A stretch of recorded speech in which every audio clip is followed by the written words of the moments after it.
அஸ்ஸலாமு அலைக்கும் வரஹ்மத்துல்லாஹி வபரகாத்துஹு. அல்ஹம்துலில்லாஹி நஹ்மதுஹு வ நஸ்தஈனுஹு வ நஸ்தக்ஃபிருஹு வ நு'மினு பிஹி வ நதவக்கலு அலைஹி வ நஊது பில்லாஹி மின் ஷுரூரி அன்ஃபுஸினா வ மின் ஸய்யிஆத்தி அஅமாலினா மன் யஹ்திஹில்லாஹு ஃபலா முضில்ல லஹு வ மன் யுضللஹு ஃபலா ஹாதிய லஹு வ அஷ்ஹது அல்லா இலாஹா இல்லல்லாஹு வஹ்தஹு லா ஷரீக லஹு வ அஷ்ஹது அன்ன முஹம்மதன் அப்துஹு வ ரசூலுஹு அம்மா பஅத். கண்ணியத்திற்குரிய எல்லாம் வல்ல அல்லாஹ் ஜல்ல ஷானஹு தஆலாவின் நல்லடியார்களே, அல்லாஹுடைய பேரருளால் ஈமானுடைய கிளைகளை பற்றி அறிந்து கொள்வதற்காக நாமெல்லாம் திரளாக குழுமி இருக்கிறோம். ஈமானுடைய கிளைகள் என்பது நம்ப வேண்டியவைகளை நம்புவது மாத்திரமில்லாமல் நம்முடைய நடவடிக்கைகளும் சேர்ந்ததுதான் என்பதை கடந்த சில நாட்களாக நாம் அறிந்து வந்தோம். அந்த தொடர்ச்சியில் நபிகள் நாயகம் ஸல்லல்லாஹு அலைஹி வஸல்லம் அவர்கள் பிறருடைய நலனை நாடுவது அல்லது பிறருக்கு தொந்தரவு தராமல் இருப்பது, இதை ஈமானுடைய கிளை என்று குறிப்பிட்டிருக்கிறார்கள். எப்படியெல்லாம் நாம் பிறருடைய நலனை நாடாமல் இருக்கிறோம், எப்படியெல்லாம் பிறருக்கு தொல்லைகள் தருகிறோம் என்பதை ஒவ்வொன்றாக பெருமானார் ஸல்லல்லாஹு அலைஹி வஸல்லம் அவர்கள் அடையாளம் காட்டியவைகளை அறிந்து வருகிறோம். அந்த பிறர் நலன் நாடுவதில் இன்னொரு அம்சம், நமக்கு நம்ம போய் இடைஞ்சல் பண்ணாவிட்டா கூட ஒரு வீதியில ஒரு தெருவுல பிறருக்கு தொல்லை தரக்கூடிய ஒரு பொருள் கிடக்குது, இதை அகற்றுவதற்கு பாருங்க, இதுவும் ஈமானுடைய கிளை என்று நபிகள் நாயகம் ஸல்லல்லாஹு அலைஹி வஸல்லம் சொல்கிறார்கள். இமாத்தத்துல் அதா அனி தரீக் ஷுஅபத்தும் மின் ஷுஅபில் ஈமான். வீதியில இருக்கின்ற தொல்லை தரும் பொருட்களை அப்புறப்படுத்துவது ஈமானுடைய கிளைகளில் ஒரு கிளை என்று சொல்கிறார்கள். போய்கிட்டே இருக்கிறோம், ஒரு கல் கிடக்குது, நம்மளை இடறி விட்டுருச்சு அல்லது இடற முந்தி நம்ம பார்த்துட்டோம், அதை அப்புறப்படுத்திடணும். ஒரு பெரிய பள்ளம் கிடக்குது, 4 பேர் விழுந்துட்டாங்க, நம்ம வர்றோம், கொஞ்சம் மெனக்கட்டு கொஞ்சம் மண்ணலி போட்டு அதை கொஞ்சம் சமன்படுத்தணும்னு சொன்னா அடுத்தவர்கள் கீழே விட மாட்டாங்க. முள்ளு கிடக்குது, ஒரு அசிங்கம் கிடக்குது, இது மாதிரியான பிறருக்கு தொல்லை தரக்கூடியது நம்ம ஒன்றே போடல, நம்ம என்னடா வழியே போய் தொல்லை கொடுக்கிறோம். பெருமானார் ஸல்லல்லாஹு அலைஹி வஸல்லம் என்ன சொல்றாங்கன்னு கேட்டா, உனக்கு அதுல சம்பந்தம் இல்லாட்டாலும் பரவாயில்லை, வெளியில பார்த்துட்டு இல்லப்பா, இது இன்னொருத்தனுக்கு பாதிப்பு வரக்கூடாது. பாதையில கிடக்கிற தொல்லை தரும் பொருட்களை அதை அப்புறப்படுத்துவது ஈமானுடைய கிளைகளில் ஒரு கிளை. நம்ம பிடிக்காத ஒருத்தன் இருக்கான்னு வைங்க, கட்டையில் ஆணி அறிஞ்சு சைக்கிள் வரும்போது விட்டுருவோம் வெளியில, பஞ்சர் ஆகட்டுமெண்டு. அந்த மாதிரி ஆட்கள்லாம் சமுதாயத்தில் இருக்குது. அடுத்த வண்டியில கிழிச்சு வைக்கிறது, டயரை கிழிக்கிறது. கொஞ்ச நாள் ஆஃபீஸுக்கு முன்னாடி டெய்லி 3 வண்டியை கிழிச்சு வச்சிருவாங்க, கொஞ்ச நாள் நடந்துகிட்டு இருந்துச்சு இங்கே கூட. அப்போ வண்டியை டயரை கிழிக்கிறது, சைக்கிளை பஞ்சர் ஆக்குறது, இந்த மாதிரி செய்யக்கூடிய சமுதாயத்துக்கு மத்தியில நபி ஸல்லல்லாஹு அலைஹி வஸல்லம் என்ன செய்றாங்க, ஆனா கிடக்கிறது அப்புறப்படுத்த கடமைப்பட்டிருக்க. நீ வெளியில அப்புறம் ஒரு அசுத்தமான ஒரு தொல்லை தரக்கூடியது இருக்குமாயானால் அதை அப்புறப்படுத்தணும். இது ரொம்ப விரிவான விஷயங்கள் அடங்கியது. தொல்லை தருகிற பொருள்களை அப்புறப்படுத்துவது என்பதுல காயப்படுத்துவது வேதனை தருவதுன்னு சொல்லல, தொல்லை தருவதுங்கிறாங்க. தொல்லை தருவதில் தான் சாக்கடை. நம்ம என்ன செய்யறோம், மீனை கழுவி அடுத்த வீட்டு வாசல் ஒன்று ஊத்திடுவோம். மீனை கழுவி என்ன செய்யறது, அடுத்த வீட்டு வாசல்ல ராத்திரில 1 மணிக்கு போய் ஊத்தி விட்டுறது. இதுக்கு இருக்கிற அப்புறப்படுத்த உனக்கு கடமை இருக்கும் பொழுது அடுத்த வீட்டு வாசல்ல கொண்டு சாக்கடையை ஊத்துறது, சாக்கடையை கட்ட விடுறது, அது மாதிரி அசிங்கப்படுத்துவதெல்லாம் கூட இந்த தொல்லை தரும் பொருள்களை போடுவதில் அடங்கும். இதெல்லாம் ஈமான் இல்லைங்கிற அடையாளம். அதாவது ஈமானுடைய கிளை இல்ல, வெறுமனே அஸ்திவாரம் போடப்பட்டிருக்க தவிர மேல ஒரு கட்டணம் எழும்பலன்றதுக்கு அர்த்தம். அதுக்கு தான் நபிகள் நாயகம் ஸல்லல்லாஹு அலைஹி வஸல்லம் சொல்றாங்க, இமாத்தத்துல் அதா அனி தரீக் ஷுஅபத்தும் மின் ஷுஅபில் ஈமான். தொல்லை தரும் பொருட்களை வீதியிலிருந்து அப்புறப்படுத்துவது ஈமானுடைய கிளைகளில் ஒன்று. இன்னொரு சம்பவத்தை பாருங்க, நபி ஸல்லல்லாஹு அலைஹி வஸல்லம் அவர்கள் சொல்கிறார்கள், ஒரு மனிதர் வீதியில போய் கொண்டிருக்கும் பொழுது ஒரு மரத்தினுடைய கிளை போற வார ஆளுக்கு தலையில இடிச்சுக்கிட்டு இருக்கு. மரம் வளைஞ்சு இருந்து இதை கொஞ்சம் மெனக்கட்ட அண்டால வெட்டி யார் தலையில இடிச்சிருமா பாவம்னு சொல்லி அதை வெட்டினார். இதற்காக வேண்டிய அல்லாஹ் அவருக்கு நன்றி செலுத்தும் விதமாக அவரை மன்னித்து விட்டான் என்று நபி ஸல்லல்லாஹு அலைஹி வஸல்லம் சொன்ன செய்தி அதெல்லாம் காட்டப்படுது. எதுக்கெல்லாம் அல்லாஹ்வுடைய மன்னிப்பு கிடைக்கும் என்று கேட்டா, நம்ம எவ்வளவு தப்புகள் செய்யறோம், யாரெல்லாம் மன்னிச்சிரு, நல்ல வேலைக்காரனா நம்ம மன்னிக்கிறதுக்கு. அல்லாஹ் எஜமான், மன்னிக்கிறதா இருந்தா அதுக்கு தகுந்த சில காரியங்கள் நம்மள்ட்ட நிகழணும். மன்னிப்புகளை உண்டாகக்கூடியது இதெல்லாம் அடங்கும். ஒரு மரம் வீதியில அடுத்த ஆளுக்கு தொந்தரவு பண்ணிக்கிட்டு இருக்குது, வெட்டி போட்டு போனார் இருந்தால் அடுத்த ஆளுக்கு இடைஞ்சல் இல்லாம இதுக்கு நன்றி பாராட்டு முகமாக அல்லாஹ் வந்து அவரை மன்னிச்சுட்டான்னு சொல்லி நபி ஸல்லல்லாஹு அலைஹி வஸல்லம் சொன்னது சஹீஹுல் புகாரியில 2472வது ஹதீஸ்ல பார்க்கலாம். அதே மாதிரி சஹீஹ் முஸ்லிம்ல ஒரு மனிதர் வந்து பாதையின் மையத்தில் இருந்த ஒரு மரத்தை வெட்டி எறிந்த காரணத்தினால், மக்களுக்கு தொல்லை இருந்து கொண்டிருந்த மரத்தை வெட்டின காரணத்தினால சொர்க்கத்தில் நடமாடி கொண்டிருப்பதை நான் பார்க்கிறேன். அந்த மாதிரி ஒரு மனிதர் வந்து சொர்க்கத்தில் நடமாடி கொண்டிருக்கிறத பார்க்கிறேன் என்று நபிகள் நாயகம் ஸல்லல்லாஹு அலைஹி வஸல்லம் அவர்கள் சொல்கிறார்கள். அப்ப இதெல்லாம் வந்து தொல்லை தரும் பொருள்களை அப்புறப்படுத்துவது என்பதில் வந்துடும். அது போக நம்ம நாட்டுக்கு இது வந்து ரொம்ப முக்கியமா கடைபிடிக்க வேண்டிய விஷயம் இருக்குது. நம்ம நாட்டில் என்ன பண்றாங்க, பாத்ரூம் போறதெல்லாம் ரோட்ல தான், வெளிக்கு போறதும் ஒண்ணுக்கு போறதும் எல்லாம் எங்க ரோட்ல. 1000 பேர் வருவானுங்க, வார அடிக்குமே, பலரும் கடந்து போவாங்களே, அதை பத்தி எல்லாம் நினைக்கிறதே கிடையாது. வாரங்களை கழுவி விட்டா தெரு பூரா நாசமாகிட்டு இருக்கு, பார்த்துக்கிட்டு இருக்கிறோம். அப்ப நபி ஸல்லல்லாஹு அலைஹி வஸல்லம் சொன்னாங்க, சாபத்தை ஏற்படுத்தக்கூடிய 2 காரியங்களை விட்டு நீங்கள் விலகிக் கொள்ளுங்கள். சாபம் கிடைக்குமா நமக்கு, நாசமா போ உருப்படாம போன்னு சொன்னாலும் சாபம் வராது. சில காரியங்களால் தான் உங்களுக்கு சாபம் ஏற்படும். சாபங்கிறது நான் உங்களை திட்டினோன்னு சாபம் ஆயிராது, நீங்க என்னை திட்டினோன்னு நான் ஒன்று உருப்படாம போயிட மாட்டேன், அதெல்லாம் சாபத்தை ஏற்படாதான். சாபம் எதனால் ஏற்படும் என்றால் 2 காரியங்களால் சாபம் கிடைக்கும் உங்களுக்கு, அல்லாஹ்வுடைய கோபம் கிடைக்கும், வெறுப்பு ஏற்படும். அந்த 2 காரியங்களை நீங்கள் தவிர்த்துக் கொள்ளுங்கள் என்று ரசூல் ஸல்லல்லாஹு அலைஹி வஸல்லம் சொன்னார்கள். அப்ப சஹாபாக்கள் கேட்கிறாங்க, சாபம் ஏற்படுத்தக்கூடிய அந்த 2 காரியங்கள் என்ன? ரசூல் ஸல்லல்லாஹு அலைஹி வஸல்லம் சொல்றாங்க, அல்லதி யத்தஹல்லா ஃபீ தரீகின் நாஸ் அவ் ஃபீ லில்லிஹிம், மக்கள் நடமாடுகிற பாதையில மலஜலம் கழிக்கிறான, அதுதான் சொல்றாங்க. அதாவது வெளிக்கு போறதா இருந்தா தூரம் தொலைக்கு போயிடணும், பாத்ரூம் இல்லைன்னா கூட மக்கள் நடமாடாத பகுதிக்கு ஓரஞ்சாரத்துக்கு போயிடணும். அது இந்த மாதிரியான இன்றைக்கு உள்ள நகரத்துல 4 8 கொடுத்து அதுக்கு கட்டி வச்சிருக்கிறானோ பாத்ரூம்களை. அப்ப அது மாதிரி போய்க்கிறணுமே தவிர வீதியில வந்து மக்கள் நடமாடுற பகுதியில் சிறுநீர் கழிக்கிறதும் மக்கள் நடமாடுற பகுதியில் மலம் கழிக்கிறதும் அல்லாஹ்வுடைய சாபத்தை பெற்று தருகிற ஒரு காரணம். இன்னொரு காரணம், மக்கள் வந்து நடமாடுற இடம் இல்லை, அவர்கள் வந்து ஒரு நிழலுக்கு ஒதுங்கும் இடம், நிழலுக்கு ஒதுங்கும் இடம் இருக்கு பாருங்க, அதுல போய் மலஜலம் கழிச்சிடக்கூடாது. ஒரு மரத்தடியில் எல்லாரும் வந்து உட்கார்ந்து என்ன செய்வாங்க, நிழல் சாயந்தரம் ஆன வந்து உட்கார்ந்து இருப்பாங்க அப்படின்னு இருக்குது. அல்லது வந்து நம்ம எல்லாம் என்ன செய்யறோம், சென்னை வாசிகள் எல்லாம் சாயந்தரம் ஆனா பீச்சுக்கு போறோம், பீச் வந்து மக்கள் ஒதுங்குற இடம், அங்க போய் ஒண்ணு கடிச்சிட்டு வந்தா எப்படி ஒதுங்குவாங்க? மக்கள் ஓய்வு எடுப்பதற்காக வேண்டி ஒரு இடத்தை தேர்ந்தெடுத்து வச்சிருக்காங்க, அது நடமாடுற இடம் கிடையாது.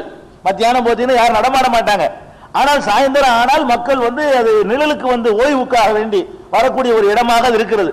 அப்ப அவர்கள் ஓய்வுக்காக வேண்டி வந்து இருக்கக்கூடிய இடத்துல சிறுநீர் கழிக்கிறதும் மலம் கழிக்கிறதும் அல்லாஹ்வுடைய சாபத்தை பெற்றுத்தரும். அது மாதிரி சுற்றுலா தலங்கள் வச்சிருக்கிறான். அது எதுக்கு வச்சிருக்கிறான்? மக்கள் கொஞ்ச நேரம் பொழுதுபோக்கா நல்ல ராகத்தா காசை கொடுத்து போயிட்டு வரும் இருக்கிறாங்க. அதுல போய்கிட்டு அவன் மக்கள் வர்ற இடங்கள்ல போய்கிட்டு என்ன செய்யறது, மலை ஜலம் கழிச்சு வச்சிருது. தனியார் இதுல எல்லாம் தொலைச்சு போடுவாங்க, நமக்கு அரசாங்கம் இது இருக்குல்ல, அதுலதான் எல்லா வேலையும் காட்டுறாங்க.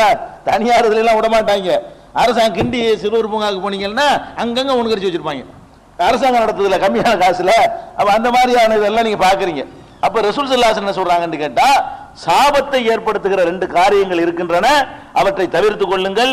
ஒன்னு, மக்கள் நடமாடுகிற வீதியில சாலையில பாதையில மலஜலம் கழித்தல். 2வது, அவர்கள் நிழலுக்காக ஒதுங்குகிற இடத்துல மலஜலம் கழிக்குதல். ஒரு காரியம் தான், 2 இடத்தினால 2 காரியமா சொல்றாங்க. மலஜலம் கழிக்கிறதுங்க ஒரு காரியம் தான், அதையே ரசூல் ஸல்லல்லாஹு அலைஹி வஸல்லம் 2ஆ பிரிச்சு சொல்றாங்க. வீதியில கழித்தல் அல்லது மக்கள் ஒதுங்குகிற இடத்துல கழிக்குது. அது மாதிரி இந்த பஸ் ஸ்டாண்டுக்காக வேண்டி நிழலுக்காக வேண்டி நிழல் கூடை வச்சிருப்பாங்க, நிழல் கூடை வச்சிருப்பாங்க. அதுல போனா அதுல வெளிக்கிருந்து வச்சிருப்பாங்க. காலைல போய் பார்த்தீங்கன்னா பார்த்துருக்கீங்களா, நிழலுக்காக வேண்டி உள்ள இடம். ராத்திரில போய் அங்க போய் காலைல போய் பார்த்தோம்னா அங்க சில பேர் மலம் கழிச்சு வச்சிருப்பான். அது மக்கள் காலையில் நிற்பாங்களே, பஸ்ஸுக்காக காத்திருப்பாங்களே, அவங்களுக்குள்ள உட்காருவதற்காக சின்ன சின்ன ஊர்கள் எல்லாம் பஸ் ஸ்டாண்ட் மாதிரி வச்சிருப்பாங்க. அது இந்த மாதிரி பண்றதெல்லாம் நம்ம பார்த்துக்கிட்டு இருக்கிறோம். இதெல்லாம் ஒரு முஸ்லீம் வந்து செய்யக்கூடாது. மற்றவர்கள் செஞ்சுட்டு போறாங்க, முஸ்லிம்களை செய்யறதும் இல்லை. இந்த மாதிரி காரியங்களை பொறுத்தவரை நமக்கு நாகரிகத்திலேயே சிறுநீர் கழித்தா கூட கழுவணும்னு சொல்லி கொடுத்த ஒரு ட்ரைனிங் வந்துட்டதுனால இந்த காரியத்தை எல்லாம் அல்லாஹ்வுடைய கிருபையினால முஸ்லிம்கள் செய்யறது இல்லை பெரும்பாலும். இதை மற்றவங்க செஞ்சுட்டு இருக்காங்க, நம்ம பார்க்கிறோம். பஸ் வந்தாலும் பொம்பளை வந்துகிட்டு இருந்தாலும் உட்காந்துட்டு இருக்காங்க, கொஞ்சம் கூட வெக்கம் இல்லாம, ஒரு சமுதாய உணர்வு இல்லாம, இந்த இடத்துல இருக்கலாமா, அப்படி பொது இடத்துல இருக்கலாமா, 4 பேர் பார்க்கிற மாதிரி இருக்கலாமா, அப்படி செய்யக்கூடியவர்கள் இன்னைக்கு இருந்துகிட்டு இருக்கிறாங்க. முஸ்லீம் அதை செய்யக்கூடாது. இது சஹீஹ் முஸ்லிம்ல 269வது ஹதீஸ்ல இருக்கிறது. அதே மாதிரி பிறருக்கு தொல்லை தராமல் இருக்கிறதுல இன்னொரு அம்சம் என்ன தெரியுமா? அதாவது நடமாடுற இடத்துல உட்கார்ந்துக்கிட்டு போற வர ஆட்கள் அது பண்றது, அடுத்தவருக்கு சங்கடமா இருக்கிற மாதிரி ஒரு தெரு இருக்குன்னு வைங்களேன், பெண்கள் போக வர இருப்பாங்க. பெண்கள் போக வர இருக்கிற இடத்துல ஒரு 50 இளைஞர்களை கூட்டிக்கிட்டாங்கன்னு சொன்னா அந்த சில பெண்கள் வெளியே வர வைக்கப்படுவாங்க. உட்கார்ந்து இருக்கிறாங்களே, உள்ள இருக்கிறாங்களே, அது இருக்கிறது கூட அதுக்குரிய கோலத்தோட இருக்கிறது இல்ல. எப்படி சட்டை கழட்டி போட்டு பனியன் கழட்டி போட்டு உடற்கட்டை காட்டுற மாதிரி உட்கார்ந்துக்குவா ரோட்ல. எதுக்கு அலுவலக பார்க்கணுங்கிற காமெடி இருப்பானுவோ. இதெல்லாம் இதுவும் கூடாதான். இந்த மாதிரி அதாவது ரசூல் ஸல்லல்லாஹு அலைஹி வஸல்லம் சொல்றாங்க, இய்யாக்கும் வல் ஜுலூஸ அல துர்காத், பாதைகளிலே உட்கார்ந்திருப்பதை விட்டு உங்களை எச்சரிக்கிறேன். பாதையில உட்கார்ந்துட்டு இருக்கிறதுக்கு பாருங்க, மக்கள் போக வர இருக்கிறாங்க, அந்த இடத்துல உட்கார்ந்து அறுக்கிறக்கா டீ குடிச்சிட்டு போயிட்டு இருக்க வேண்டியான டீ கடையிலே போய் உட்கார்றது 1/2 மணி நேரம். எதுக்கு உட்கார்றது? அவனுக்குள்ள போற வர்றதை கண்காணிக்கிறது, கவனிக்கிறது, பல நோக்கங்களுக்காக போய் என்ன செய்யறது? உட்கார்றது. இதை எச்சரிக்கிறாங்க. சுப்ஹானல்லாஹ், நபி ஸல்லல்லாஹு அலைஹி வஸல்லம் கவனிக்காத ஒரு டாபிக் இல்ல வளரு. எதையெல்லாம் கவனிக்கிறாங்க? அந்த காலத்து டீக்கெல்லாம் கிடையாது. எதிர்காலத்தை எல்லாம் கவனிச்சு கவனத்துல கொண்டு இப்படி எல்லாம் கூட அந்த ஆளுக்கு மனுஷன் பண்ணுவான். நம்ம சமுதாயம் பண்ணிடக்கூடாது, நம்மளால் தயாரிக்கப்பட்ட பக்குவப்படுத்தப்பட்ட சமுதாயம் வித்தியாசமா இருக்கணும்னு அக்கறையோட சொல்றாங்க. ஈயாக்கும் வல் ஜுலூஸ அல துர்காத், பாதைகள்ல நீங்கள் உட்காருவதை விட்டு உங்களை நான் எச்சரிக்கிறேன் அப்படிங்கிறாங்க. அப்ப சஹாபாக்கள் கேட்கிறாங்க, பாதையில உட்கார்றதுங்கிறது சில நேரத்தில் உட்கார வேண்டி வந்துருது, சில அவசியங்கள் ஏற்பட்டுருது. இப்ப கூட பாதையில உட்கார்ந்து அதிசயம் கேட்டு இருக்கிறாங்க. இப்ப உட்கார்ந்து இருக்கிறீங்களா, இதெல்லாம் பாதை தான். அப்ப சஹாபாக்கள் என்ன சொல்றாங்க, பாதையில அறவே உட்காரு, அது எப்படி நடக்கும்? ஒமானா புத்தன தவிர்க்க இயலாத. சில நேரங்கள்ல பாதையில சில விஷயத்துக்காக நீ வந்திருக்கேன், நிக்கவோ உட்கார வேண்டி வரத்தானே செய்யுது என்று கேட்கும் பொழுது ரசூல் ஸல்லல்லாஹு அலைஹி வஸல்லம் அவர்கள் அதுக்கு சொல்றாங்க, அது அப்படிதான் உட்காந்துக்கிறங்க, ஒரு அவசியம் ஏற்படும், அதெல்லாம் தப்பு இல்லை, அதனால அனுமதிக்கிறோம். இதுக்கும் தடை இருந்தாங்க போடக்கூடாது, ரோட்ல சேரலாம் போடக்கூடாது, அவசியம் இருந்தால் உட்கார்ந்துக்கிறங்க. ஆனால் பாதைக்கு ஃபாத்து தரீக ஹக்கஹா, பாதைக்கு அதற்குரிய கடமையை நிறைவேற்றி விடுங்கள். பாதையில் இருந்தீங்கன்னா பாதையில வீதியில இருப்பதற்கு என்று ஒரு கடமை இருக்கிறது, அதை நிறைவேற்றி விடுங்கள் என்று சொல்றார்கள். அது என்ன, பாதையில் இருக்கிறதுக்கும் ஒரு கடமை இருக்குதா? இது மனுஷனுக்கு செய்யற கடமை மாதிரி பாதைக்கு செய்யற கடமை இருக்குதான் என்று கேட்கும்போது ஒமாஹக்குத்தரி, அது என்ன பாதைக்கு செய்யற கடமை என்று கேட்டால் பெருமானார் ஸல்லல்லாஹு அலைஹி வஸல்லம் 4 சொல்றாங்க. பாதையில நீ இருந்தேன்னா, சாலையில ரோட்ல வீதியில உட்கார்ந்தன்னு சொன்னா உனக்கு 4 கடமை இருக்குது. ஃபர்ஸ்ட் கடமை கல்துல் பஸர், பார்வையை தாழ்த்திக்கிறணும். தாழ்த்த வேண்டிய இடத்துல பார்வையை தாழ்த்தினா ஒரு பெண், ஒரு அந்நிய பெண் வருதா, உடனே தாழ்த்தி கொள்ளணும். நீ பாதையில் உட்கார்ந்து இருக்கிறீங்கள, குறுகுறுன்னு பார்க்க கூடாது. அதுக்கு தான் நம்ம உட்கார்றதே. நிறைய பேர் உட்கார்றது அதுக்கு தாங்கும்போது எங்க தாழ்த்த போறீங்க? அப்ப நிறைய பேர் அதுக்கு தான் உட்கார்றாங்க. பெருமானார் ஸல்லல்லாஹு அலைஹி வஸல்லம் சொன்னாங்க, வேற வேலைக்கு நீ உட்கார்ந்தா கூட தாழ்த்த வேண்டிய எந்த இடத்தில் அல்லாஹ் தாழ்த்த வேண்டும் என்று சொல்கிறானோ அந்த இடத்தில் தாழ்த்திக்கொள். கல்துல் பஸர், பார்வையை தாழ்த்தி கொள்ள வேண்டும். 1. 2வது கஃபுல் அதா, அடுத்தவருக்கு இடைஞ்சல் கொடுப்பதை தடுக்க வேண்டும். இருக்கிற வாகனம் வண்டி ஏதாவது போறதுக்கு வழி கடந்து போறதுக்கு இடம் விடணும். மொத்தமா ரவுண்ட் பண்ணி அடைச்சிடக்கூடாது. ஏதோ போறது கொஞ்சம் அவங்களுக்கு தொல்லை இல்லாமல் அதை பார்த்து கொள்ள வேண்டும். 2. 3வது ரத்து சலாம், சலாமுக்கு பதில் சொல்லணும். பாதையில் இருந்துட்டோம்னு சொன்னா அஸ்ஸலாமு அலைக்கும் அடிக்கடி எல்லாரும் சொல்லுவாங்க, பதில் சொல்லிட்டு இருக்கணும். ரத்து சலாம். 4வது அம்ரும் பில் மஅரூஃப் வ நஹ்யுன் அனில் முன்கர், எப்ப வீதியில உட்கார்ந்துட்டோமோ அங்க நல்லதை ஏவணும், கெட்டதை தடுக்கணும். அங்க ஒரு தப்பு நடக்கும், என்ன பண்ற, என்ன தப்பு கேட்கணும். அப்படிப்பட்டவனா இருந்தா நீ போய் ரோட்ல உட்கார் என்று பெருமானார் ஸல்லல்லாஹு அலைஹி வஸல்லம் அவர்கள் பார்வையை தாழ்த்துறது, அடுத்தவருக்கு தொந்தரவு இல்லாமல் பார்த்துக் கொள்வது, சலாமுக்கு பதில் சொல்வது, நன்மையை ஏவி தீமையை தடுப்பது என்று இந்த கடமைகளை செய்யறாள்னா போய் உட்காரு. இதெல்லாம் செய்யாம உட்கார்ந்து அரட்டடிக்கிறதுக்குன்னே உட்கார்றது, பலாய் பேசுறதுக்குன்னே உட்கார்றது, இதெல்லாம் கூடாது. இது உங்களுக்கு மட்டும் உள்ளது இல்ல, நீங்க இப்ப உட்கார்றதுக்கு மட்டும் இல்ல, பெண்கள் எல்லாம் அந்த சிட்டில தான் அந்த பழக்கம் கிடையாது. சின்ன சின்ன ஊர்களுக்கு போனீங்கன்னு சொன்னா அந்த சோத்தாக்கின வேலையெல்லாம் முடிஞ்சவன வாசல்ல உட்கார்ந்துருங்க. 10 பேர் உட்கார்ந்துக்கிட்டு அறுக்கிறதுக்குன்னே உட்கார்றது, ஊர் பலாய் பேசுறதுக்கும் கீபத்து புறம் பேசுறதுக்கும் அடுத்தவர்களை பத்தி கழுவுறதுக்கும் எல்லாத்துக்கும் உள்ளதான். இது ஆம்பளைக்கு மட்டும் உள்ளது இல்ல. அப்ப இந்த மாதிரியானதுகள்லாம் பாதையில் உட்கார்ந்தீங்கன்னு சொன்னா அந்த மாதிரி அடுத்த வளண்டு கத்துறது பேசுறது, இது அடுத்தவருக்கு தொந்தரவா இருக்குமே பாக்குறது இல்ல. இதுகளெல்லாம் பேணி நடக்கிறதா இருந்தா தான் அங்க உட்காரணும். இல்லையா வீட்டுல உட்கார்ந்து வேற எங்கேயாவது போயிடும். மக்கள் நடமாடுவது என்பது இன்னும் சொல்ல போனா பல பேர் கூட்டாக இருக்கக்கூடிய ஒரு போர்ஷன் இருக்கு. அதுல வந்து கடந்து செல்வார்கள். நீ அங்கனுக்குள்ள சேர போட்டு உட்காந்துருவான், 4-5 போசன்கள் இருக்கும். இவங்க 2 பேர் சேர போட்டு உட்காந்து எப்படி கடந்து போவாங்க? இவங்களை உரசிக்கிட்டு தான் கடந்து போகணும். அதுக்கு நான் அப்படி உட்காந்துக்கிறது. 4 பேர் 5 பேர் ஒரு 25 வீடு உள்ள போஷன் இருந்துச்சுன்னு சொன்னா அதுல என்ன முறையில் நடக்கணும்? 25 பேருக்கு இந்த வீதி சொந்தம், எல்லாரும் வருவாங்க. நம்ம அங்கனுக்குள்ள பாதி இன்னொரு வராந்த மாதிரி நடபாதை விட்டுருப்பான், அதுல 2 பேரும் சேர போட்டு உட்காந்துக்கிட்டீங்களா அவன் எப்படி கடந்து மேல போவான்? உங்களுக்குன்னு உள்ள இடத்துல என்ன வேணாலும் செஞ்சுக்கலாம். பலருக்கு சொந்தமானது என்பது அதுவும் தறிக்கு பாதியெல்லாம் சேரதும். அதாவது உங்களுக்குள்ள பில்டிங்கா இருந்தா கூட ஒரு 50 வீடு 40 வீடு 25 வீடு இருக்கக்கூடிய ஒரு போர்ஷன் வரும் பொழுது அதுல உள்ள வராந்தாக்கள் எல்லாம் பொதுவது, உங்களுக்கு உள்ளது அல்லாம எல்லாரும் பயன்படுத்தக்கூடியது. அதெல்லாம் பாதை தான் ஞாபகம் வச்சுக்கணும். பாதைக்கு உள்ள ஹக்கு தான் அது கொடுக்கணும். பாதையில வீதியில உட்கார்றதுக்கு எப்படி யோசிப்போமோ அடுத்த ஆளுக்கு இடைஞ்சல் இல்லாம அதுக்கு இடையூறு கொடுக்காம நடந்து கொள்ள வேண்டும் என்று இதையெல்லாம் பெருமானார் ஸல்லல்லாஹு அலைஹி வஸல்லம் சொல்றாங்க. அடுத்தவனுக்கு தொந்தரவு தரக்கூடாது, தொல்லைகளை அகற்ற வேண்டும், இதெல்லாம் அதுல அடங்குது. இதையெல்லாம் விடுங்க. ரசூல் ஸல்லல்லாஹு அலைஹி வஸல்லம் சொல்றாங்க பாருங்க எவ்வளவு கவனிக்கிறாங்க. நம்ம அடிக்கல, துன்புறுத்தல, பேசல, அவனுக்கு எந்த இடைஞ்சலும் பண்ணல, ஆனா அவனுடைய மனசுக்கு இடைஞ்சல் அதனால ஏற்படுது.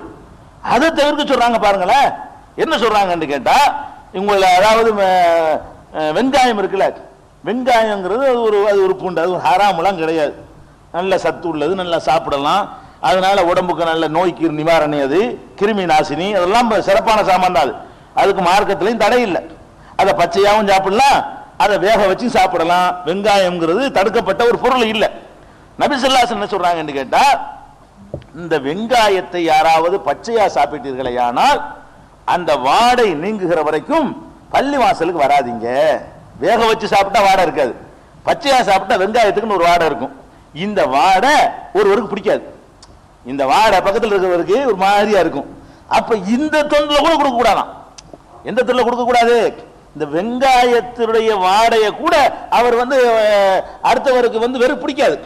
எல்லாருக்குமே நம்ம திங்கும் போது அது பிடிக்கும், அது அடுத்த ஆளுக்கு பிடிக்காது. நல்லா ஞாபகம் வச்சுக்கணும். நல்லா எந்த வாடையுமே நீங்க கறியை திங்கிறீங்க, பல்லுல இண்டுல இடுக்கல இருக்கும், உங்களுக்கு ஒண்ணுமே தெரியாது, பக்கத்துல ஒண்ணுதான் தெரியும், வழங்குதா? அவனு இதே மாதிரி திம்பான், அவனுக்கு அவனுக்கு தெரியாது. அப்ப நம்முடைய வாயிலிருந்து வரக்கூடிய வாடை அடுத்தவருக்கு இடைஞ்சல் தந்துடக்கூடாது என்பதுல கவனமா இருக்கணும். எதுக்கு பல் துலக்க சொல்றாங்க? ஒரு துளைக்கும் பல் துலக்க சொல்றாங்க. எதுக்காக வேண்டி? கடமையாக்கி இருப்பேங்கிறாங்க. என் உம்மத்துக்கு சிரமம் இல்லை என்று சொன்னால் ஒவ்வொரு தொழுகைக்கும் நான் பல் துலக்குமாறு கட்டளையிட்டு இருப்பேன். கடமையாக்கல ரசூலுல்லாஹி ஸல்லல்லாஹு அலைஹி வஸல்லம். ஆனால் சிரமத்துக்கு பயந்து ஆக்கல, இல்லாட்டி ஒரு டைம் பத்தாது பல் துலக்குதல்.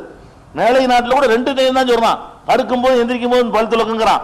அல்லாஹ்வுடைய தூதர் சொல்றாங்க 5 தடவை ஆக்கியிருப்பேன், கடமையாக்கியிருப்பேன், ஆனால் உங்களுக்கு சிரமமா போயிரும்னு விட்டுருக்கேங்கிறாங்க. எதுக்காக வேண்டி? பலர் கிட்ட போய் நிற்போம், உங்களுக்கு இந்த வாடை வரும், அவங்களுக்கு அருவருப்பா வரும். அப்ப இதுகளையும் தவிர்க்கங்கிறாங்க, வெங்காயம் சாப்பிட்டு வராதீங்கிறாங்க.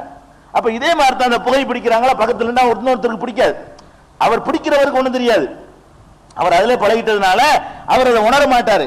ஆனா அதை பிடிக்கிறத விட்டு உங்களுக்கு எப்படி இருக்கும்னு கேட்டா, அது பிடிக்காத எப்படி இருக்கும்னு கேட்டா என்னமோ ஒரு மாதிரியா குடலை புரட்டுற மாதிரியான ஒரு நிலைப்பாடு அவர்களுக்கு தோன்றும். அப்ப அது மாதிரியான ஒரு அது அறவே கூடாதுங்கிற தனி விஷயம். அப்படி இருக்கிறவர்கள் பள்ளிவாசலுக்கு வரக்கூடாது குறைஞ்சபட்சம். அது இந்த பிறருக்கு தொல்லை தருவதில் அடங்கு. வெங்காயத்துக்கு சொல்றாங்கன்னா பாத்துக்கிறீங்களா, வெங்காயத்துக்கு இது மாதிரி சொல்றாங்க. அது மாதிரி எத்தனை உணவுகள்லாம் இருக்குது. சில உணவுகள் அது தனியான ஒரு வாடை இருக்கும். துரியாம்பழம்னு ஒரு பழம் விற்பாங்க, பழம் தான் அது, அது ஒன்றும் கெடுதலாம் கிடையாது, உடம்புக்கு ரொம்ப நல்ல சாமான் தான் அது. வழங்குதா? இலங்கைக்கு போனா, மலேசியா சிங்கப்பூருக்கு போனா அந்த பழத்தை எல்லாரும் விரும்பி சாப்பிடுவாங்க. அது இந்த வயாக்கராக்கு நிகரானதும் பாங்க, அதை விட கூடுனதும் பாங்க. அதுக்காக வேண்டி என்ன செய்யறது, வயாக்கரா மாத்திரைக்கு பதிலாக அதை வாங்கி சாப்பிடுவாங்க. இலங்கையில, சிங்கப்பூர், மலேசியாவிலாம் அதற்கு ஓபன் பண்ண அந்த பழத்தை கக்கூசு வாட பரவாயில்லை, அவ்வளவு விசேஷம் இருக்கு, ருசிலாம் இருக்கு. ஆனா வாடை எப்படி இருக்குன்னு கேட்டா மூக்க பொத்தி அடைச்சிக்கிட்டு தான் சாப்பிடணும். அந்த மாதிரியான அதெல்லாம் ஒரு சாப்பிடறாருன்னு வைங்க, ஹலால் தான், அது தப்பு கிடையாது, திங்கிட்டு போகலாம். அது நீ அதை தின்ட்டு வந்தேன்னு சொன்னா அது பக்கத்தில் உள்ள ஆள் கக்கூசு வாடை அடிக்கும், வரக்கூடாது. அந்த வாடை நீங்கிற வரைக்கும் என்ன செய்யக்கூடாது, எல்லாத்துலயும் அடங்கும். எத்தனையோ விஷயங்கள் வீட்டில் சமைக்கிற எத்தனையோ உணவுப் பொருள்கள் எல்லாம் சிலர் வாடை, உதாரணமா மீன் சாப்பிட்டு வர்றோம், அந்த வாடை சாப்பிடும்போது ருசியா தான் இருக்கு, சாப்பிட்ட பிறகு நம்ம கையை நமக்கு மந்து வாங்க முடியாது. சாப்பிட்ட பிறகு அந்த கவிச்சம்பாங்க, வெடுக்குமாங்க எங்க ஊர்ல எல்லாம், அந்த வாடையை பார்த்தா என்ன செய்யும், ஒரு மாதிரியா அதுக்கு பவுடர் போட்டு ஏதாவது பண்ணி அந்த வாடையை மாத்துவோம், நம்மளே மாத்துவோம், அப்படிதான் மாத்தணும். அந்த வாடை போகாத வரைக்கும் அடுத்தடுத்து வந்தோம்னு சொன்னா அப்ப அவர்களுக்கு சங்கடப்படுவாங்க, அவர்களும் இது சாப்பிடுவார்கள். எப்போதுமே மனிதனுக்கு அவனிடமிருந்து வரக்கூடிய எதுவுமே அவனுக்கு இதா தெரியாது. அடுத்த ஆள்கிட்ட இருந்து வரும்போது அவனுக்கு என்ன செய்யாது, அருவருப்பா தெரியும். அப்ப இந்த மாதிரி வெங்காயத்துக்கு சொன்னதுல இருந்து நம்ம என்ன விளங்கிறோன்னு, இந்த மாதிரியான காரியங்களை செய்யக்கூடாது. வாடையின் மூலமாக கூட நம்ம அடுத்தவனுக்கு தொந்தரவு தரக்கூடாது. இந்த வாடையின் மூலமா தரக்கூடாது என்பதுல காற்று விடுதலும் கூட அடங்கும். அது அடங்கும். என்ன உடைச்சு சொல்ல வேண்டிய விஷயம் தான். எல்லாத்தையுமே சபையில் இருக்கிறோம், திடீர்னு காற்று பிரிய வச்சா பலருக்கு வாடை இருக்கும்னா காற்று போறமா ரெஞ்சு போயிட வேண்டியதானே. அதுக்குன்னு போகாட்டா கூட அதுக்குன்னு சொல்லிட்டா போக முடியும். இந்த மாதிரி காத்து விட்டு வந்துடுறேன் அப்படி கேட்க முடியாது. அதுக்கு என்ன செய்யலாம், சபையில் நம்ம இருந்திருக்கிறோம், அந்த வாடகை சரியான மக்களுக்கு ஒரு அருவருப்பு போடுவாங்க. அப்ப அந்த சபையில் என்ன செய்யலாம், எத்தனையோ மாதிரி எந்திரிச்சு போகலாம், ஒண்ணுக்கு போற மாதிரி எந்திரிச்சு போகலாம். அது யாரும் வித்தியாசமா எடுத்துக்க மாட்டாங்க. எச்சித்து போற மாதிரி எந்திரிச்சு போகலாம். அது சபை இதெல்லாம் கவனிக்கணுங்கிற. அதாவது ரசூல் ஸல்லல்லாஹு அலைஹி வஸல்லம் வெங்காய வாடகை சொல்றாங்கன்னா இதெல்லாம் ஒரு சபைக்கு நல்லது இல்லை. அதுல இந்த ஏசி கிசி போட்டு அடைச்ச சபையா இருந்துச்சுன்னு வைங்க, அதை விட்டு அவ்வளவுதான் 2 மணி நேரத்துக்கு சுத்திக்கிட்டே இருக்கும். இருக்குமா இல்லையா, வெளியே போகாது லேசில. இதெல்லாம் கவனிக்கணும். அப்ப எதுக்குன்னா ஆச்சரியமான மார்க்கம்ங்க. எதை எல்லாத்தையுமா இதெல்லாம் அவர் அடிக்காத வெட்டாத கொள்ளாதுன்னு எல்லாரும் சொல்லியிருப்பாங்க. வேற வேற மார்க்கத்துல பாத்தீங்கன்னா கொள்ளாத, ஒருத்தவனை வெட்டி விடாத, கொள்ளையடிச்சிடாத, இதுதான் பாவம்னு நினைச்சிருக்கிறாங்க. இங்க என்னடான்னு கேட்டா வெங்காயம் பக்கத்துல ஒண்ணு தொந்தரவு கொடுக்காத, இந்த மாதிரி பண்ண இதையெல்லாம் சொல்ல முடியும். இறைவனுடைய மார்க்கமா இருந்தால் மட்டும்தான் அடுத்தவன் நலனை கவனி, அடுத்தவன் நலனை கவனிங்கிறதுக்கு இவ்வளவு டாபிக்கள் இருக்கு. ரசூல் ஸல்லல்லாஹு அலைஹி வஸல்லம் சொல்றாங்க. அடுத்தது என்னன்னு கேட்டா அடுத்தவர் நலனை கவனிக்கிறதுல இன்னொன்று இருக்குது. எல்லாத்தையும் இருக்குது. இதுல யாருமே விதிவிலக்கு பெற முடியாது. அவ்வளவுக்கு இருக்கு. என்ன, பொறாமப்படுறது. பொறாமைன்னு ஒண்ணு இருக்கு பாருங்க. பொறாமைங்கிறது என்ன, ஒருத்தன் உன்னை விட நல்ல பணக்காரனா இருக்கிறான், உன் வீட்டு காசை எடுத்துக்கிட்டான், அவன் பணக்காரனா இருக்கிறான், அவன் இருக்கிறான், அவன் கடை வச்சான், அவன் சம்பாரிச்சான், அவனுக்கு அல்லாஹ் ரிஸ்க் கொடுக்க நினைச்சான், அவன் செல்வந்தனா இருக்கிறான். இந்த செல்வந்தனா இருக்கிறதுல உன்னுடைய 10 காசு கூட உன்னால ஒன்ட்டு போகல, அவன் பணக்காரனா இருக்கிறான்ப்பா. ஆனா நம்ம எப்படி எடுத்துக்கிறோம், இவன் மட்டும் பணக்காரனா இருக்கிறான், இவன் மட்டும் பணக்கார, பொறாமை. இந்த மாதிரி பொறாமப்பட்டு அவனை பத்தியே தான் நினைக்கிறது. எனக்கு கிடைக்காட்டாலும் பரவாயில்லை, இவன் பிச்சைக்காரனா போயிட மாட்டானா நம்ம நினைக்கிறது. நமக்கு ஈக்குவலா இவன் ஆயிட மாட்டானா, அவனுக்கு ஈக்குவலா நம்ம அவனோட ஆசைப்பட்டு தப்பு இல்லை, அவனுக்கு ஈக்குவலா நம்மள அவனோட ஆசைப்பட்டு அது ஒரு பிரார்த்தனை, அது நல்லது. அல்லாட்ட கேட்கலாம், யாரில் அவன மாதிரி என்னை பணக்காரன் ஆக்கி வை என்று கேட்டால் அது ஒன்றும் தப்பு இல்லை. நம்ம எப்படி நினைக்கிறோம், அந்த பொறாமைங்கிறது நம்மள மாதிரி அவன் ஆயிரணும், நம்மள அவன் இறங்கிடணுமா, அவன் அளவுக்கு நம்ம ஏறணும்னு ஆசைப்பட்டால் அதுக்கு பொறாமையில வராது. அப்ப ரசூல் ஸல்லல்லாஹு அலைஹி வஸல்லம் என்ன சொல்றாங்கன்னு கேட்டா, மூமின்கள் அத்தனை பேரும் அல் முஸ்லிமும் அகுல் முஸ்லிம் என்று சொல்லிவிட்டு சொல்றாங்க, லா தஹாசது, ஒருவருக்கொருவர் பொறாமை கொள்ளாதீர்கள். எந்த ஒரு காரணத்தை கொண்டும் பொறாமை அல்லாஹ் கொடுத்த கிஃப்ட். இதெல்லாம் அந்த விதி ஈமான் அந்த கிளை சரியா பதியலன்னு அர்த்தம். நான் நம்பிக்கை கொள்ள வேண்டிய விஷயத்துல விதியை நம்புதல் ஒண்ணு இருக்குது. நல்லது கெட்டது எதுவா இருந்தாலும் அல்லாஹ் முடிவு செஞ்சிருக்கான். அவனா பணக்காரன் ஆகிக்கிட்டான், அல்லாஹ் பார்த்து கொடுத்துருக்கான், நீ அவன் மேல பொறாமப்பட்டு அல்லாஹ் மேல பொறாமப்படுறன்னு அர்த்தம். அல்லாஹ்வுடைய ஜட்ஜ்மென்ட்ல நீ குறைகான்றன்னு அர்த்தம். அல்லாஹ் தானே கொடுத்துருக்கான் அவனுக்கு, அவன் எவனா இருந்துட்டு போனான், அல்லாஹ் பார்த்து கொடுத்து விட்டான், நீங்க அது பொறாமப்பட்டு ஒன்று அழிஞ்சு போயிடணும். அப்ப அழிஞ்சு அல்லாஹ்வுடைய தீர்ப்புக்கு எதிராக நம்முடைய தீர்ப்புகள் அமைஞ்சிடக்கூடாது. அப்ப விதியை நம்புதல் என்பது ஆழமா பதியலைங்கிற நேரத்துல நம்மள்கிட்ட பொறாமை ஏற்படும். அல்லாஹ் ரப்பல் ஆலமீன் சூரத்து நிசாவுல 4வது சூராவுல 32வது வசனத்துல அல்லாஹ் அழகா சொல்றான், வலா ததமன்னௌ மா ஃபல்லல்லாஹு பிஹி பாலக்கும் அலா பாலின், ஒருவரை விட மற்றவருக்கு அல்லாஹ் சிறப்பித்திருக்கிறானே அதை பார்த்து நீங்கள் அந்த பொறாமை கொண்டு விடாதீர்கள். ஒருத்தனோட ஒருத்தனை சிறப்பாக ஆக்கி வச்சிருப்பான். ஒருத்தனுக்கு அறிவை கூட கொடுத்திருப்பான், ஒருத்தனுக்கு உடல் வலிமையை கூட கொடுத்திருப்பான், ஒருத்தனுக்கு பணத்தை கூட கொடுத்திருப்பான், ஒருத்தனுக்கு நிம்மதியான வாழ்க்கையை கூட கொடுத்திருப்பான், ஒருத்தனுக்கு சந்ததிகளை கூட கொடுத்திருப்பான். எல்லாத்துக்கும் உன்னையே கூட கொடுத்திருக்க மாட்டான். ஒருத்தரை விட ஒருத்தருக்கு ஏதாவது ஒண்ணு கூட கொடுப்பான். என்கிட்ட காசை குறைச்சா எனக்கு நல்ல குடும்பத்தை தந்திருப்பான். இன்னொருத்தனுக்கு குடும்பத்தை மோசமாக்கி வச்சுட்டு காசை கொடுத்திருப்பான். இல்ல ஏதோ ஒரு வகையில யாருக்காவது ஒரு சிறப்பு இருக்குன்னு அப்படி எடுத்துட்டு போயிடணுமே தவிர இதுல பொறாமப்படக்கூடாது. லிர்ரிஜாலி நஸீபும் மிம்மக்தஸபு வலின்னிசாஇ நஸீபும் மிம்மக்தஸபுன, ஆண்கள் சம்பாதித்தது ஆண்களுக்கு இருக்கிறது, அவன் சம்பாதிச்சது பெண்கள் சம்பாதித்து அவர்களுக்கு இருக்குன்னு சொல்லிவிட்டு ஒண்ணு இது பொறாமை இல்லையா. வஸ்அலுல்லாஹ மின் ஃபضலிஹி, அல்லாஹ்விடத்தில் உங்களுடைய அருளை கேளு, அது பொறாமை இல்லை. ஒரு பணக்காரனை பார்த்துவிட்டு அல்ல எனக்கு இந்த மாதிரி கொடுவேன், தப்பே கிடையாது. அவனு என்னை மாதிரி ஆயிரணுமே, அதான் தப்பு.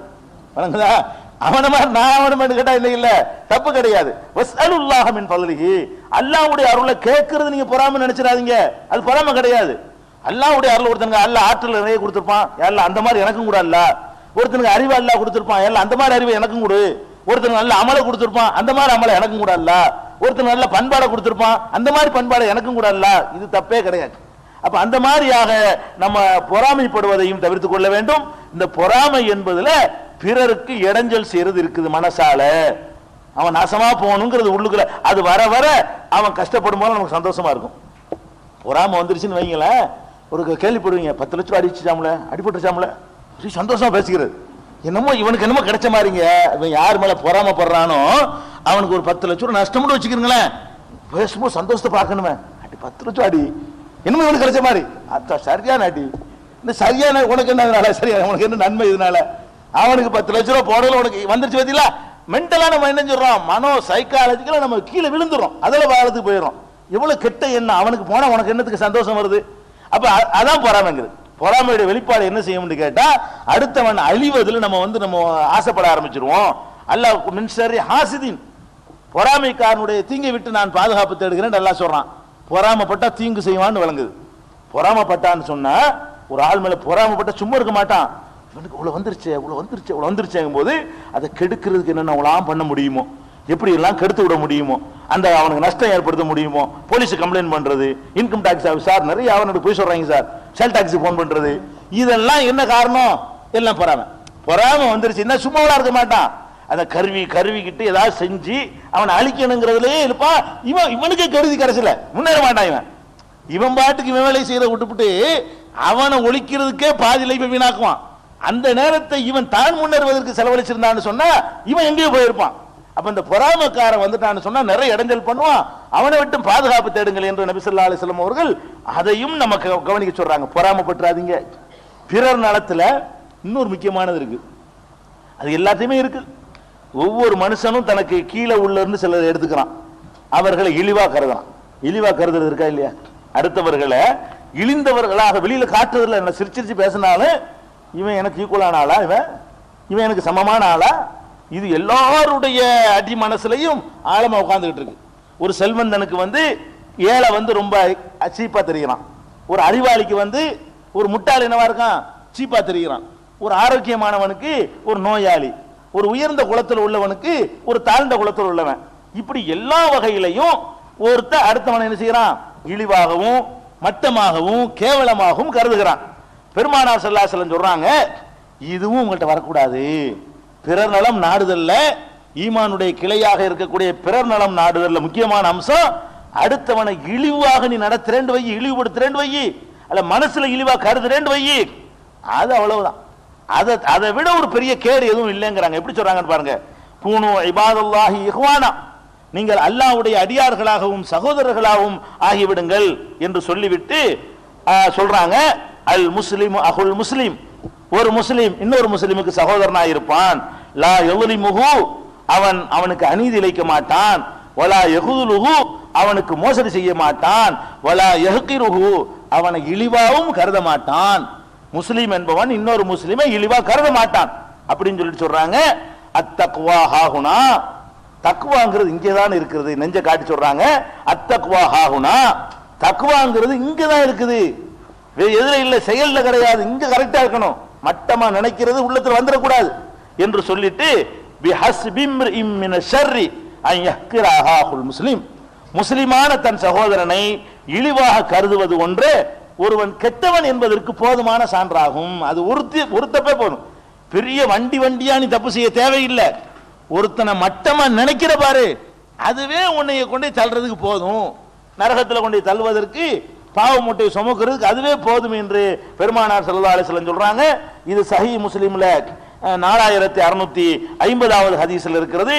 இதுகளையும் நம்ம கவனத்தில் வைத்துக் கொள்ளணும். பிறர் நலம் நாடுறதுல இதெல்லாம் கவனிக்கணுமோ, இப்படிலாம் செய்யக்கூடாதா அப்படின்னு விளங்கி வச்சுக்கணும். அது போக இன்னொரு முக்கியமானது இருக்கு பிறர் நலம் நாடுறதுல. அதாவது 2 பேருக்கு மத்தியில் சண்டை சச்சரவு வந்தால் சண்டையை சமாதானப்படுத்தி வைக்கிறதுங்கிற வேலையை நம்ம செய்யணும். எவ்வளவு பேர் பேசாம இருக்கிறாங்க, எவ்வளவு சகோதரர்கள் ஒருவருக்கொருவர் சண்டையா இருக்கிறாங்க. ஒருவருக்கொருவர் சண்டையா இருக்கிறதும் ஈமானுக்கு எதிரானது. ஏன்னு கேட்டா, லா யஹில்லு லி முஸ்லிமின் அன் யஹ்ஜிர அகாஹு ஃபௌக ஸலாதின், 3 நாட்களுக்கு மேல் எந்த ஒரு முஸ்லிமும் தன் சகோதரனோடு பேசாமல் இருக்கக்கூடாது. பேசாம இருக்கலாம், மனுஷன் தானே, நம்ம என்ன கடவுளா, கோவம் வரத்தான் செய்யும், பேசாம இருக்கத்தான் செய்வோம். அதை இஸ்லாம் அதை ஒத்துக்கிறது. லிமிட் 3 நாள் அதை நார்மலுக்கு சிந்திச்சு முடிவுக்கு வந்துடணும். பேசாம இருக்கிறது என்பது யாரோட நீங்க பேசாம இருக்கலாம் கோவிச்சுக்கிட்டு, அது எவ்வளவு நாளைக்கு இருக்கலாம்னு கேட்டா 3 நாளைக்கு பேசாம இருக்கலாம். 3 நாளைக்கு பிறகு ஓமன் ஹஜர ஃபௌக சலாசின் ஃபமாத்த ஃபதகலன் நார், யார் ஒருத்த 3 நாளைக்கு மேல பேசாம இருந்து பகைத்து கொண்டிருந்தானே ஆனால், அந்த நிலையில மௌத்தாகி விட்டானே ஆனால் நரகத்திற்கு நுழைவான். ஒரு சகோதரனை வெறுத்த காரணத்தினால பேசினாவன்னு இல்ல, விருப்பம் இல்லாம பேசாம இருக்கலாம், சந்தர்ப்பம் இல்லாதனால 10 வருஷம் கூட பேசாம இருக்கலாம். அதல்ல, விருத்து பகைமை பாராட்டி 3 நாட்களுக்கு மேல யாரோடையும் பகைமை பாராட்டக்கூடாது. இந்த புனித ரமலான்ல எத்தனை யோசிச்சு பாருங்க. அண்ணனுக்கு தம்பியோட சண்டை இல்லைன்னு சொல்ல முடியுமா? மாமாக்கு மருமகனுக்கு சண்டை இல்லைன்னு சொல்ல முடியுமா? எத்தனை உங்க தெருவுல பக்கத்து வீட்டுக்காரர் எல்லாமே இருக்கு, பக்கத்து வீட்டுக்கு தனியா வருது, அது தனி கடமை சொல்றாங்க ரசூலுல்லாஹி ஸல்லல்லாஹு அலைஹி வஸல்லம். பொதுவாக ஒரு முஸ்லீம் நம்ம இன்னொருத்தரோட பேசாம இருக்கிறோமா இல்லையா? நண்பர்களோட பேசாம இருக்கிறோம், தெரிஞ்சவர்களோட பேசாம இருக்கிறோம், அது மாதிரி சொந்தக்காரர்களோட பேசாம இருக்கிறோம். இப்படி வெறுக்கிறதுக்கு மார்க்கத்தில் அனுமதி இல்லை. இதுவும் பிறர் நலனுக்கு எதிரானது. இதுல சொல்றாங்க இப்படி இதுல பேசுறதுன்னா பெரிய ஒரு 2 மணி நேரத்துக்கு போய் பேசிட்டு வரணும்னு அர்த்தம் கிடையாது. ஒண்ணு வேணாம், அதாவது குறைஞ்ச அஸ்ஸலாமு அலைக்கும் ரசூலுல்லாஹ் சொல்றாங்க. அந்த 2 பேர் பேசாமல் இருந்தால் அவர்கள் சிறந்தவர் யார் என்று கேட்டால், யார் சலாத்தை கொண்டு ஆரம்பிச்சார் அவர் தான். 3 பேர் முறுக்கிக்கிட்டு இருக்கிறான். அதாவது பாருங்க, அதுல கூட பேசுறதுங்கும் போது சைக்காலஜிக்கலா நமக்கு என்ன வரும்னா, சண்டை பிடிச்சிட்டோம், நம்ம பேசினா நம்ம மரியாதை பாதிக்கும். 2 பேரும் சண்டை பிடிச்சிட்டோம், பேசுறது முடிவு எடுத்துட்டு வந்தாச்சு, நம்ம வழியை பேசினா அவன் எதுவும் சொல்லிடுவானோ, சோமா இருக்கல நீ என்னடா கேட்கிறேன்றான். அதாவது சோமா அவன் 2 தரப்பும் சரியா வந்தானே சரியா வரேன், ஒரு சைடா இருக்க முடியாதுல. நீங்க இணங்கி போய் என்ன செய்றீங்க, வீட்டுல எல்லாம் சோமாங்கிறிய, அது யாரா நீங்க கேட்கிறேன்டாண்டா போய் பேச போய் நமக்கு மன வருத்தமா போயிடும். அதுக்கு ரசூலுல்லாஹ் சொல்றாங்க, அதெல்லாம் கேட்டா அப்படிதான் வரும். அஸ்ஸலாமு அலைக்கும் வருமா? என்ன சொல்றாங்க ரசூலுல்லாஹ் ஸல்லல்லாஹு அலைஹி வஸல்லம், மார்க்க ரீதியா அவனுக்கு பதில் சொல்ற கடமை போயிடுது. ரசூலுல்லாஹ் ஸல்லல்லாஹு அலைஹி சொல்றாங்க, பேசுறதுன்னா நீ போய் வாப்பா சோமா அம்மா சோமாலாம் கேட்க வேணாம், அஸ்ஸலாமு அலைக்கும் பேசாம வந்துரு, வலைக்கும் சலாம் சொல்லி ஆவணவன். அப்ப 4 தடவை அஸ்ஸலாமு அலைக்கும் அலைக்கும் சலாம், 5வது தடவை மற்ற விஷயம் தன்னால வந்துரு பேச்சு, வேற ஒண்ணும் பெருசாவெல்லாம் பேச ஆரம்பிக்க வேணாம். அதுல யார் சிறந்தவர் என்று கேட்டால், சலாமை கொண்டு யார் துவக்குகிறாரோ அவர் சிறந்தவர். போய் சலாம் சொல்லிட்டு வாங்குங்க. இப்ப கசப்பு 3 நாள்ல நீங்காது, பெரிய பெரிய பாதிப்புகள் இருந்தா மாசக்கணக்கில் கூட ஆகும். ஆனால் சலாம் சொல்லிட்டு ஸ்டார்ட் பண்ணிட்டீங்கன்னு சொன்னா மாசக்கணக்கில் விலகக்கூடிய கசப்பு சில நாட்களில் விலகிவிடும். அஸ்ஸலாமு அலைக்கும் பார்க்கும்போது வரும்போது எதிர சந்திக்கும் போது வாசல்ல நிப்பாரு, அஸ்ஸலாமு அலைக்கும் போயிட்டு இருக்க வேண்டியதான். அஸ்ஸலாமு அலைக்கும் சொன்ன பிறகு அவருக்கு என்ன ஆயிரும், அந்த சொந்த விஷயத்தை நினைக்க மனசு வராது. சலாத்துக்கு பதில் சொல்ற கடமையாச்சே, ஒருத்தர் சலாம் சொல்லிட்டான்னா நம்மள முஸ்லீம் பதில் சொல்ற நமக்கு அவசியம் ஆயிடுச்சு, அலைக்கும் சலாம்ன்றுவாரு. அதுக்கு நீ என்னடா சலாம் சொல்றன்னு கேட்க இயலாது. உங்க வாப்பா சோமா இருக்காங்க அப்படி கேட்க இயல, அஸ்ஸலாம் என்னடா அஸ்ஸலாமு அலைக்கும்ங்கன்னு கேட்பானா? மூமினா இருந்தா கேட்க மாட்டான். அப்படி அதையும் கேட்கிறவனா இருந்தா அவனோடு பேசாம இருப்பது தப்பு கிடையாது, மார்க்கத்துக்காக போயிடும். மார்க்க நோக்கத்திற்காக வேண்டி எவ்வளவு காலம் பயிற்சிருக்கலாம் தீனுக்காக வேண்டி. அப்ப அவன் அஸ்ஸலாமு அலைக்கும் சொல்லும் போது என்னடா சலாண்டு ஒரு அசிங்கமான வார்த்தை யூஸ் பண்றான்னு வைங்க, அதை காரணமாக்கிட்டு இவன் மார்க்க ரீதியாக வெறுக்கத்தக்கவன், இவன் மார்க்கத்தை மதிக்காதவன், இவனோட எத்தனை ஜென்மத்துக்கு பேசாம இருக்கலாம்னு முடிவு வந்துட்டு போ. முதல்ல சலாத்தை கொண்டு விட்டு பாரு, ஒழுங்கா பதில் சொன்னான்னா சலாத்தை வச்சுக்க. அதுக்கு வேற மாதிரி ராங்கா பதில் சொன்னான்னு சொன்னா அப்ப உனக்கு குற்றம் கிடையாது. எவ்வளவு நாளைக்கு பேசாம இருந்தாலும் மார்க்கத்துக்காக வேண்டி எவ்வளவு காலத்துக்கு பேசாம இருக்கலாம், ஒரு நல்ல நோக்க லட்சியத்துக்காக வேண்டி. அப்ப அந்த மாதிரியாக செய்ய வேண்டிய கடமை நமக்கெல்லாம் இருக்கிறது. இந்த புனித ரமலான்ல ஈமானுடைய கிளை நம்மள்ட்ட வரணும்னு சொன்னா இதுகளையும் கவனத்தில் வச்சுக்கணும். பேசணும், சண்டையே இருக்கக்கூடாது, முஸ்லீமுக்கு முஸ்லீம் சண்டை இருக்கக்கூடாது. எப்படியும் சலாம் சொல்லி சேர்ந்து கொள்ளணும், சந்திச்சா சலாம் சொல்லிக்கணும்.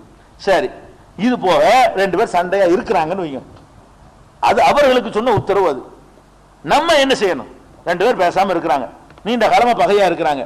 பொதுவா இந்த சண்டையா உள்ள ஆளுக்கு தன்னால சேரவே மாட்டாங்க. தன்னால் அல்லாஹ்வுக்கு தெரியும், படைச்ச ரப்புல் ஆலமீனுக்கு தெரியும். அதனாலதான் கணவன் மனைவி சண்டையா இருக்கும்போது அல்லாஹ் என்ன சொல்றான், கணவன் மனைவி சண்டையா இருந்தாங்கன்னு சொன்னா அவர்கள் ஒருத்தருக்கு ஒருத்தர் பேசி பிரிஞ்சு போயிடுவாங்க, கோச்சுக்கிட்டு அம்மா வீட்டுக்கு போறேன்னு போயிடுவா, அல்ல இவன் அடிச்சு விட்டுருவான். ஏதோ ஒன்னு நடந்து பிரிஞ்சுட்டாங்கன்னு வைங்க, அல்லாஹ் என்ன சொல்றான் தெரியுமா அந்த நேரத்துல, அவன் குடும்பத்தில் ஒரு ஆளும் அவள் குடும்பத்தில் ஒரு ஆளும் சேர்ந்து அதை சமரசம் ஏற்படுத்தட்டும். அப்ப அடுத்த ஆள் நுழைஞ்சுதான் சரி பண்ண சொல்றான். அதாவது உங்களுக்குள்ள பகை வந்துருச்சுன்னா 2 பேருமே கடுமையான வார்த்தைகள் யூஸ் பண்ணிருப்பாங்க, என்னன்னு உங்களுக்கு தெரியாது. 2 பேருக்கும் உறுத்தும், எப்படி போய் பேசுறது. அப்ப 3வது ஒரு ஆள் இறங்கணும், 3வது ஆள் இறங்கி அதை சரி பண்ணி வைக்கணும்னு சொல்லி தாம்பத்திய வாழ்க்கைக்கு அல்லாஹ் கட்டளையிடுறான். அப்ப மற்றவர்களுக்கு அப்படித்தானே இருக்கு, ரெண்டு பேரும் சண்டை போட்டாங்க, பேச மாட்டேங்கிறாங்கன்னா அவனுக்குள்ள இதை உள்ளுணர்வு இருக்கும். அப்ப நம்ம இறங்கி என்ன செய்யணும், என்னத்துக்கு பேசாம இருக்கிற, அவரோட என்ன சண்டை, உனக்கு என்னப்பா காரணம், காரணத்தை விசாரிக்கணும். எந்த காரணமா இருந்தாலும் தீர்த்திடலாம். அதுல எந்த அளவுக்கு நம்ம போக வேண்டும் என்று கேட்டால் பொய் சொல்லியாச்சும் சேர்த்து வைக்கணும். நம்ம பிரிக்கிறதுக்கு பொய் சொல்லுவோம், விளங்குதா? சண்டை இல்லாத ரெண்டு பேரை பிரிச்சு வைக்கிறதுக்கு என்ன செய்வோம், பொய் சொல்லுவோம். அல்ல முத்தம் விடுறதுக்கு இருக்கிற ஏழா இருக்க பெருசாக இருக்கு என்ன செய்வோம், அதுக்கு வேணா நம்ம பொய் சொல்லியிருப்போம். நபி ஸல்லல்லாஹு அலைஹி வஸல்லம் சொல்றாங்க, லைஸல் கஸாப் அல்லதி யுஸ்லிஹு பைனன் நாஸ் ஃபயன்மி கைரா அவ் யகூல் கைரா. புகாரியில 2692வது ஹதீஸ். யார் ஒருவன் மக்களுக்கு மத்தியில நல்லிணக்கம் ஏற்படுத்துவதற்காக வேண்டி, நன்மையை உருவாக்குவதற்காக வேண்டி பொய் சொல்லுகிறானோ அவன் பொய்யனே இல்லை. அவன் பொய்யனே இல்லை. பொய் எவ்வளவு பொய் தான் அடிக்கலாம். எதுக்கு? ரெண்டு பேரை, ரெண்டு சமுதாயத்தை சேர்த்து வைக்க, ரெண்டு குடும்பத்தை சேர்த்து வைக்க, ரெண்டு நபர்களை சேர்த்து வைக்க, ரெண்டு நண்பர்களை சேர்த்து வைக்க, எவ்வளவுக்கு பொய் சொன்னாலும் சரி, நன்மையை உண்டாக்குவதற்காக வேண்டி எவ்வளவு வேண்டுமானாலும் என்ன செய்யலாம், பொய் சொல்லலாம். இது ரசூல் ஸல்லல்லாஹு அலைஹி வஸல்லம் நமக்கு இஸ்லாஹ் பண்றது, பிறர் நலம் நாடுறது எல்லாம். அந்த ரெண்டு பேர் நரகவாசியா போயிடக்கூடாது. சண்டை போட்ட நிலையில மௌத்தா போய் ரெண்டு பேரும் அதுக்கு ஒரு கொஸ்டின் ஆளாகாம இருக்கணும்னா நம்ம இறங்கி என்ன செய்யணும், அதை அந்த வீரியத்தை அப்படி குறைக்கணும். நீங்க அப்படியே சொல்றீங்க, அந்த மாதிரி இல்லைங்க அவர், நீங்க வேற, உங்களை பத்தி தான் எப்ப பார்த்தாலும் புகழ்ந்து பேசிக்கிட்டு இருக்காரு அவரு, உங்களை பிரிஞ்சதுல இருந்து ரொம்ப கவலைப்பட்டு இருக்காருன்னு போய் விடணும் சும்மா வச்சு. இவர்தே அதே டைலாக போட வேண்டியதான். இப்படி போட அப்படி நினைச்சிட்டு இருக்காரு, நான் தான் தப்பா நினைச்சிட்டேனாங்கிற அளவுக்கு என்ன செய்யணும், இவர் புகழ்ற மாதிரி அவர் சொன்னதா போய் சொல்லணும், அவர் புகழ்ந்து சொன்னதா இவர்கிட்ட போய் சொல்லணும். ஓ இப்ப இடையில கெடுத்து விட்டாங்க இவ்வளவு இருக்க அப்படின்னு சொல்லிட்டு அப்படியே அந்த கசப்பை குறைச்சிங்கன்னா தன்னால சேர்ந்துருவாங்க. அப்ப அந்த மாதிரியான பொய்களை எல்லாம் யூஸ் பண்ணி கூட என்ன செய்யணும், நம்ம பிறர் நலம் நாடணும். முஸ்லீம்கள் இவ்வளவு கடமை இருக்கு, இதெல்லாம் நம்ம கவனிச்சோம்னா நமக்குள்ள இவ்வளவு பிளவுகள் இருக்குமா? ஒவ்வொருத்தரும் எங்கெங்க சண்டை இருக்குது, உங்க தெருவில் எப்படி லிஸ்ட் எடுத்து பாருங்களேன்.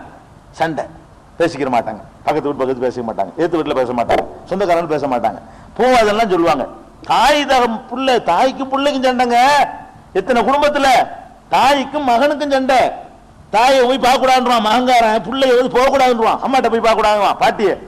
அந்த மாதிரி எல்லாம் பகமை பாராட்டுற அளவுக்கு நம்ம இருக்கிறோம்.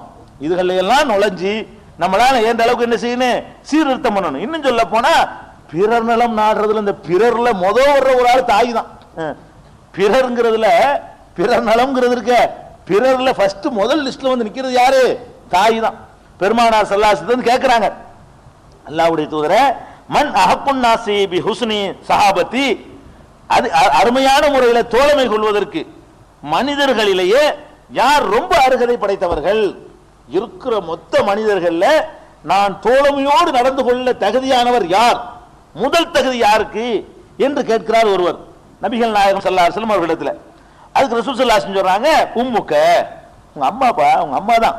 தோழன ஃப்ரெண்டுன்னு சொல்லல, நான் யாரோடு ரொம்ப தோழமையோடு நடக்க வேண்டும், உங்க அம்மாவோடு சொல்றாங்க. அப்ப அவரு கேட்கிறாரு, சும்மா மண், அப்புறம் யாரு, அம்மா சரி, ரெண்டாவது யாருன்னு கேட்கிறாங்க. ரசூல் ஸல்லல்லாஹு அலைஹி வஸல்லம் சும்மா உம்முக்க, அப்புறம் உங்க அம்மா தான் அப்படிங்கிறாங்க.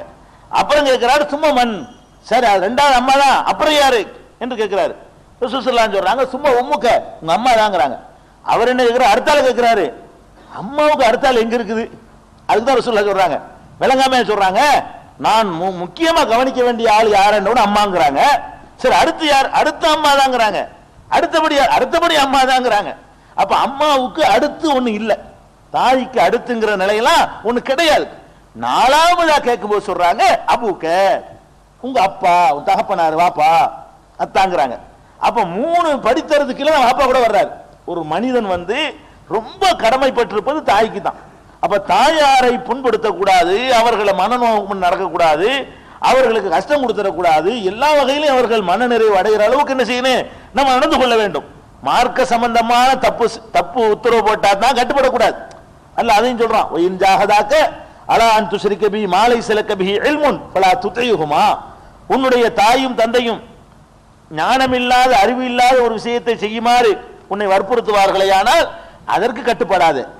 அதுக்கான தப்பு செய்ய சொல்றாங்க, தர்காவுக்கு போயிட்டு வாங்குறாங்க, தாயத்து போடுங்கிறாங்க, மார்க்கம் தடை செஞ்சிருக்கிற மாதிரி வரதட்சணை வாங்குன்னு சொல்றாங்க, கல்யாணத்தை ஆடம்பரமா பண்ணுன்னு சொல்றாங்க. அப்ப மார்க்கத்தில் இல்லாத காரியங்களை எல்லாம் செய்யுன்னு தாய் தந்தை சொன்னார்களே, ஆனால் பலா துத்திஹுமா, அவர்களுக்கு கட்டுப்படாது. அதுல கட்டுப்பட்ட கூடாது.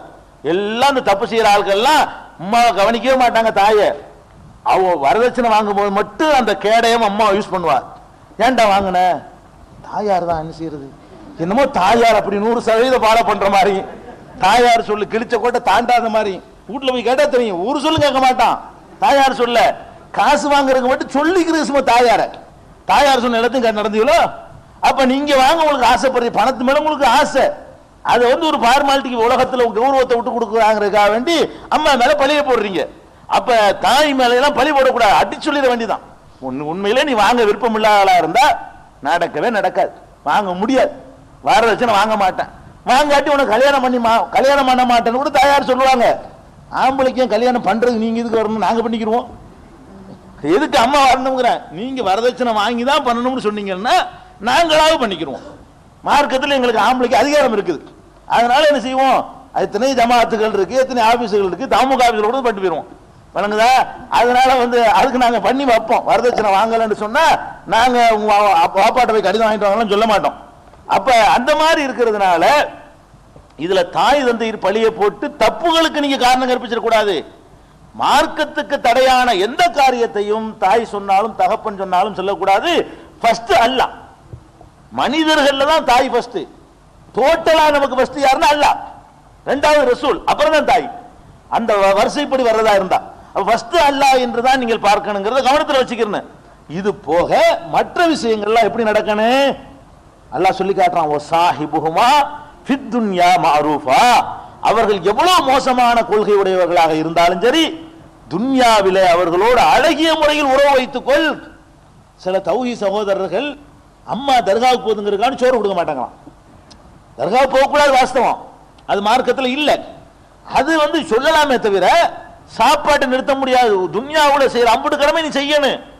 அவர்கள் வந்து ஒழுங்கா செய்யல, எல்லா வித அனாச்சாரம் பண்றாங்க, தாயத்து போடுறாங்க, மொழுது போறாங்க, அது எல்லாம் எவ்வளவு தப்புகள் இருக்கும் மார்க்க ரீதியா உள்ளது. சினிமா விட மாட்டேங்கிறாங்க, சினிமாவுக்கு போறாங்க அம்மாங்கிறதுக்காக வேண்டி சில சகோதரர்கள் அம்மாவுக்கு சோறு கொடுக்கறது இல்லை. அதெல்லாம் உங்களுக்கு அதிகாரம் கிடையாது, சொல்லலாம். அப்ப துன்யாவுல என்னென்ன தாய்க்கு செய்ய வேண்டுமோ அது எல்லாத்தையும் செஞ்சிடணும். அவர்கள் தான் முன்னுரிமை கொடுக்க வேண்டிய உறவினர் என்று பெருமானார் ஸல்லல்லாஹு அலைஹி வஸல்லம் அவர்கள் சொல்லி காட்டுகிறார். எந்த அளவுக்குன்னா அஸ்மா பின் அபூபக்கர், அது அபூபக்கர் ரலியல்லாஹு அன்ஹுடைய மகள் அஸ்மா, ஆயிஷா ரலியல்லாஹு அன்ஹாவுடைய தங்கச்சி, அவர்கள் வந்து ரசூல் ஸல்லல்லாஹு அலைஹி வஸல்லம் அவங்கள்ட்ட வந்து ஒரு அனுமதி கேட்கிறாங்க. அல்லாஹ்வுடைய தூதரே, எங்க அம்மா வந்து இன்னும் வந்து இஸ்லாத்தை ஏற்றுக்கொள்ளவில்லை. அஸ்மா ரலியல்லாஹு அன்ஹுடைய அம்மா இருக்காங்கல்ல, அபூபக்கருடைய மனைவி, அவர்கள் வந்து அப்ப இஸ்லாத்தை ஏற்றுக்கொள்ளல. அப்ப அந்த அம்மா வந்து கேட்கிறாங்க, எங்க அம்மா என்னை தேடி மக்காவுல இருந்து ஒடியாந்துருச்சு, ஆனா இஸ்லாத்தை ஏத்துக்கறல, வேற கொள்கையில் இருக்கிறாங்க, அவர்களோடு நான் சேர்ந்து வாழலாமா, அவர்களுக்கு கவனிக்கலாமா, அவர்களை நான் பராமரிக்கலாமா என்று பெருமானார் ஸல்லல்லாஹு அலைஹி வஸல்லம் அவர்கள்ட்ட அந்த அம்மா கேட்கும் பொழுது நபி ஸல்லல்லாஹு அலைஹி வஸல்லம் சொல்லுகிறார்கள், நாம்ங்கறாங்க, சேர்ந்து தான் வாழணும், அவர்களை கவனிக்கணும், அவர்களை மரியாதை செய்யணும் என்று பெருமானார் ஸல்லல்லாஹு அலைஹி வஸல்லம் சொல்றாங்க. இந்த தாயுடைய இந்த உரிமையை சொல்லக்கூடிய ஹதீசுகள் 5971 புகார்ல பார்க்கலாம், 5979 இதுல பார்க்கலாம். இன்னும் சொல்ல போனால் பெருமானார் ஸல்லல்லாஹு அலைஹி வஸல்லம் அவர்கள் கடைசி ஹஜ்ஜில கூட நினைஞ்சாங்க, பெரும்பாவங்களை பட்டியலிடும் பொழுது பெற்றோருக்கு தொல்லை கொடுக்கிறது சேர்க்கிறாங்க. பெரும்பாவம் என்னன்னா அல்லாஹ்வுக்கு இணை வைக்கிறது, கொலை செய்யறது, அதோட சேர்த்து என்ன செய்யறாங்க, பொய் சத்தியம் செய்யறது. அந்த லிஸ்ட்ல ஹுகூகுல் உம்மஹாத், பெற்றோர்களுக்கு தாய்மார்களுக்கு தொல்லை தருவது, நோவினை தருவதையும் பெரும்பாவத்து லிஸ்ட்ல சேர்த்துட்டு போயிருக்காங்க பெருமானார் ஸல்லல்லாஹு அலைஹி வஸல்லம் அவர்கள். அதனால நம்ம பிறர் நலம் நாடு ஊருக்கு உபதேசம் செய்யறேன்னு சொல்லிவிட்டு பெற்ற தாய்க்கு ஒன்றும் ஜாம ஆகிக்க கூடாது. பெற்ற தாய்க்குன்னு சொல்ல போனா பெற்ற தாய் பிரச்சனை எல்லாமே எதுக்கு வருதுன்னு கேட்டா மனைவினாலதான் வரும். பெற்ற தாயை ஒருத்தன் கவனிக்காம போறது காரணம் என்னன்னு கேட்டா மனைவி வந்து அந்த அம்மாவை பிடிக்காது. இந்த பெற்ற தாய் ஒரு காரணமா இருப்பாங்க, மாமியாருக்கு ஒரு தனி புத்தி இருக்கு பாருங்களேன், அந்த மாதிரி கொடுமைப்படுத்துவாங்க. அப்படி படுத்தினாலும் சரிதான், அதுக்காக நீ தாய்க்கு செய்யற கடமையை மனைவி சொல்ல கேட்டுக்கிட்டா நம்ம தவிர்த்திடக்கூடாது, நரகத்துக்கு போக வேண்டிய நிலம் உண்டாயிரும். அதனால வந்து மருமகளா இருக்கக்கூடிய பெண்களும் அதுக்கெல்லாம் தேவைப்படக்கூடாது. நீங்க உங்க அம்மாவுக்கு செய்யற கடமை நீங்க சொர்க்கத்துக்கு போங்க, உங்க அம்மா செய்யற அநியாயத்துக்கு ஒத்து போகாதீங்க, அவர்களுக்கு நீங்க செய்யற கடமையை செய்யுங்கன்னு ஒவ்வொரு மனைவியும் புருஷன்ட்ட சொல்லணும். இல்லைன்னா அவங்க நரகத்துக்கு போறதுக்கு புருஷனை நரகத்துக்கு அனுப்புறாங்கன்னு அர்த்தம், அதுக்கு துணையா இருந்து அவங்களும் நரகத்துக்கு போறாங்கன்னு அர்த்தம். அதுல எல்லாம் கவனமா இருக்க வேண்டும். இது ஒரு முக்கியமான ஒரு அம்சம், இதுவும் பிறர் நலன்ல அடங்குது. அதை விட இன்னொரு முக்கியம் என்னன்னு கேட்டா உறவினர்களை வந்து பகைக்க கூடாதுன்னு சொன்னோம் இல்லையா. உறவினர் மற்றவங்களை பகைக்கிறதுக்கும் உறவினர்களை பகைக்கிறதுக்கும் இஸ்லாம் வித்தியாசப்படுத்துது. ஒரு நண்பனோட சண்டையா இருக்கிறீங்களா, அதுவும் தப்பு தான். ஒரு பக்கத்து வீட்டுக்காரனோட சண்டையா இருக்கிறீங்களா, அதுவும் தப்பு தான். அல்லது ஏதோ ஒரு பள்ளிக்கூடத்து பழக்கத்தில் வச்சு ஒருத்தனோட சண்டையா இருக்கிறீங்களா, அதுவும் தப்பு தான். ஆனால் சொந்தக்காரர்களோட இந்த குடல்வாய் ஜனங்கள்ங்கிறாங்களே அந்த ரிலேஷனோட நீங்க சண்டையா இருந்தால் அது பயங்கர தப்பு. எந்த அளவுக்கு தப்புன்னு கேட்டா, லா யதுகுலுல் ஜன்னத காத்தியுன், சொந்தங்களை முறிக்கக்கூடிய எவனும் சொர்க்கத்தில் நுழையவே மாட்டான். எவ்வளவு அமல் செஞ்சாலும் சரி, அதுக்கு 2 மிதியை வாங்கிட்டு தான் கடைசியா தான் சொர்க்கத்துக்கு வர முடியும். விளங்குதா? அப்ப 5984 புகார்ல இருந்து ஹதீஸை பார்க்கலாம். எவன் ஒருவன் உறவினர்களை பகைத்து வாழ்கிறானோ அவன் சொர்க்கத்துக்கு நுழையவே மாட்டான்ங்கிறாங்க. அப்ப உறவினர்களை பகைத்தல் என்பது நம்மள நரகத்தில் செல்லக்கூடிய அளவுக்கு பயங்கரமான குற்றம். இதெல்லாம் ஈமான் இந்த 6 விஷயங்கள் ஆழமா பதிஞ்சா இதெல்லாம் கரெக்ட் ஆயிரும். அது சரியா ஆழமா வேறுன்றல சொர்க்கத்தை பத்தி நரகத்தை பத்தி அது மாதிரியான விஷயங்கள் ஆழமா வேறுன்ற விட என்றால் இதெல்லாம் நம்ம சொந்தங்களை பகைச்சிக்கிட்டு இருப்போம். அதனால சொந்தக்காரங்களை சேர்ந்து வாழணும், அனுசரித்து வாழணும். வெறுமனே பேசாமல் பேசிக்கொள்வது மட்டுமல்ல சேருவது என்பது இன்னும் விஷயங்கள் இருக்கிறது. பெருமானார் ஸல்லல்லாஹு அலைஹி வஸல்லம் என்ன சொல்றாங்கன்னு கேட்டா, மன் சர்ரஹு அன் யுப்ஸதலஹு ஃபீ ரிஸ்கிஹி அவ் யும்ஸஅலஹு ஃபீ அஸரிஹி ஃபல்யஸில் ரஹமஹு. யார் ஒருவர் தனக்கு ரிஸ்க் அல்லாஹ் நிறைய தர வேண்டும் என்று ஆசைப்படுகிறாரோ, அது எல்லாருக்கும் ஆசை இருக்குல்ல, ஆசை இல்ல ஒரு ஆளு வைப்போம் கை தூக்கம் வைப்போம், எனக்கு ரிஸ்க் ஜாஸ்தியே வேணாம், அது ஒருத்தர் இருக்க மாட்டீங்க. ரிஸ்க் ஜாஸ்தியா வேணாம்னு சொல்லக்கூடிய ஆளு ஒருத்தர் கூட இருக்க மாட்டீங்க. ஒரு பல கோடிக்கு அதிபதியா இருந்தா கூட அது மாதிரி இன்னொரு பல கோடி வேணும்னு தான் நீங்க ஆசைப்படுவீங்க. நீங்களும் சரிதான் நானும் சரிதான். இதுல யாரையுமே விதிவிலக்கா ஒரு ஆளை கூட என்ன செய்ய முடியாது, பார்க்கல தப்பும் கிடையாது. ஆசைப்படுறீங்கல்ல, அதுக்கு வழி ஒண்ணு இருக்கா, செய்றீங்களான்னு கேட்கிறாங்க ரசூலுல்லாஹி ஸல்லல்லாஹு அலைஹி வஸல்லம். யாருக்கு ரிஸ்க் தாராளமா கிடைக்க வேண்டும் என்று விரும்புகிறாரோ ஃபல்யஸில் ரஹிமஹு, சொந்தக்காரங்களோடு சேர்ந்து வாழட்டும், உறவினர்களோடு இணங்கி வாழட்டும் என்று ரசூல் ஸல்லல்லாஹு அலைஹி வஸல்லம் சொல்றாங்க. அப்ப சொந்தக்காரர்களோடு யார் சேர்ந்து வாழ, மாமா மச்சான் சின்னவாப்பா பெரியவாப்பா மாமி மாமி மாமச்சின இந்த மாதிரியான ஆட்களோட யார் நெருக்கமான உறவுகளோட இருக்கிறார்களோ அவர்களுக்கு அல்லாஹ் ரிஸ்கை தாராளமாக தருவான். எத்தனை செல்வந்தர்கள் ஊருக்குலாம் அள்ளி கொடுப்பாங்க, சொந்தக்காரங்க எல்லாம் பிச்சை எடுத்துட்டு இருப்பாங்க. எவ்வளவு பேர் எனக்கே தெரியும். எத்தனை செல்வந்தர்கள் அவர்களுடைய பெருமைக்காக வேண்டி ஒரு பந்தா காட்டி ஆயிரக்கணக்கான பேர் சுன்னத்து கல்யாணம் பண்ணுவாங்க, சோத்தாக்கி ஏழைகளுக்கு கொடுப்பாங்க. அங்க என்னன்னா அவன் சொந்தக்காரன் விடா பிச்சை எடுத்திருப்பான். மூணு கல்யாணம் இருக்குது, அந்த மாதிரி 4 ஹோமர் இருக்கு 7 ஹோமர் இருக்குன்னு 100 ரூபா பிச்சை எடுப்பான். இந்த மாதிரியான நிலையில நம்ம இருந்து விட்டு இருக்கிறோம். அதெல்லாம் அப்படியே அழிச்சு போடுவான், ஒண்ணுமில்ல வைக்கிடுவான்ல, கொடுத்து எடுத்து போடுவான். அப்ப யாருக்கு இந்த மாதிரியா ரிஸ்க் அதிகமாக வேண்டும் என்று ஆசைப்படுகிறாரோ அல்லது வாழ்நாள் அதிகமாக வேண்டும் என்று ஆசைப்படுகிறாரோ அதை கூட எல்லாம் மாத்தி எழுதுவான். வாழ்நாளை கூட என்ன செய்வான், என்ன விதியா எல்லாம் மாத்த மாட்டான்னு சொல்லக்கூடாது. அதுக்கும் குர்ஆன்ல ஆதாரம் இருக்கு. எம்ஹுல்லாஹு மா யஷாஉ யுஸ்பித் வைந்தஹு உம்முல் கிதாப். உம்முல் கிதாப் மூல பதிவேடு அவனிடத்தில் இருக்கிறது. அல்லாஹ் நாடியதை அழிப்பான், நாடியதை பதிவு செய்து வைத்துக் கொள்வான். எழுதுனதை அழிக்குவான், அல்லாஹ் எழுதிடுவான், உனக்கு தரத்திரம்னு எழுதி விடுவான். நீ சொந்தக்காரங்களை சேர்ந்து வாழ்ற பார்த்துட்டு அழிச்சுட்டு இவனுக்கு நல்லா கொடுன்னு எழுதிடுவான். அல்லாஹ் அவனே செய்வான். அது குர்ஆன்ல இருக்குது, வழங்குதா? அதனால அல்லாஹ்வே அழிப்பான், அல்லாஹ்வே அதை வைக்கவும் செய்வான். அதனால இத சொந்தக்காரங்களை அனுசரிக்கிற சேர்ந்து வாழுதல் என்பது நம்மள்ட்ட எல்லாம் வசதி இருந்திருக்கிறான். பெருநாளைக்கு துணிமணி எடுக்கணும், நம்ம எடுக்கிற அளவுக்கு அவங்களுக்கு எடுக்க முடியாது. நம்ம சின்னவாப்பாக்கு பெரியாப்பாக்கு மாமா வீட்டுக்கு மச்சான் வீட்டுக்கு வசதி இல்லாம இருக்கிறாங்க, எடுத்து கொடுத்தா என்ன, எவ்வளவோ இருக்கு. எல்லாம் தந்திருக்கிறான்ல, தந்திருக்கிறார்கள் சொல்றேன். யாருக்கு எல்லாம் தந்திருக்கிறானோ அது மாதிரியான ஒரு காரியங்கள்ல என்ன செய்யணும், கவனத்தை வச்சுக்கிறேன். சொந்தக்காரங்களை அனுசரித்தல் என்பது பெரிய பணக்காரனாவதற்கு ஒரு வழின்னு வைங்களேன். ஆகிரத்திலையும் நரகத்துக்கு போகாம தடுக்கிற கேடையும் நீங்கள் உங்களால ஏண்ட அளவுக்கு சொந்தக்காரங்க கொடுத்து பார்த்தீங்கன்னு சொன்னா அல்லாஹ் நிறைய தருவான். நீங்க கொடுக்கிறவனுக்கெல்லாம் தருவாங்க, நீங்க வேணா பார்க்கலாங்க. ஆகிரத்துல மட்டும் அல்லாஹ் தர்ற மாதிரி தெரியல, கொடுத்து வேணா பாருங்களேன். 1 கொடுத்தா 10 தருவான். 1 கொடுத்தா என்ன செய்யும், 10 எப்படியே வரும், நம்ம நினைச்சு கூட பார்க்க மாட்டோம். அவன் ரிஸ்க் எப்படியே பரட்டி அடிச்சு தந்துகிட்டு இருப்பான். ஏன்னா நீ எப்ப அல்லாஹ் செய்யற வேலை நீ கொடுக்குறது அல்லாஹ்வுடைய வேலையில நீ செய்ய ஆரம்பிச்சவன பத்தி அடியான் கொடுக்குறான்னு பாருந்தா இன்னும் கொடுறான், இன்னும் ஒரு 10% தான் நீ கொடுப்ப, அவன் அதுக்கு சேர்த்து இங்க அதிகமா தந்துடுறான், அல்ல 100% தந்துடுறான். அப்ப அந்த மாதிரியாக கொடுக்க சொந்தக்காரங்களை கொடுங்க. ஒவ்வொருத்தரும் அவன் சொந்தத்தை கவனிச்சா பிச்சை எடுப்பானாங்க. நீ உலகத்தையெல்லாம் கவனிக்க வேணாம்ப்பா, நீ உலகத்தையெல்லாம் நீ எஜமான் கிடையாது. உன் சொந்தத்தை நீ கவனிச்சேன்னா ஒவ்வொருத்தரும் அப்படி நடக்க ஆரம்பித்து விட்டார்களே, ஆனால் பிச்சை எடுக்க யார் வருவா, பிச்சைக்காரன் இருக்க மாட்டான்.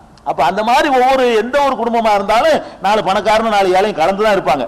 அந்த பணக்காரன் 4 ஏழை அப்படி கவனிச்சுட்டான்னு சொன்னா முடிஞ்சு வச்சுக்காத. அந்த மாதிரியான ஒரு அம்சத்திலையும் பிறர் நலத்தை நாட வேண்டும்.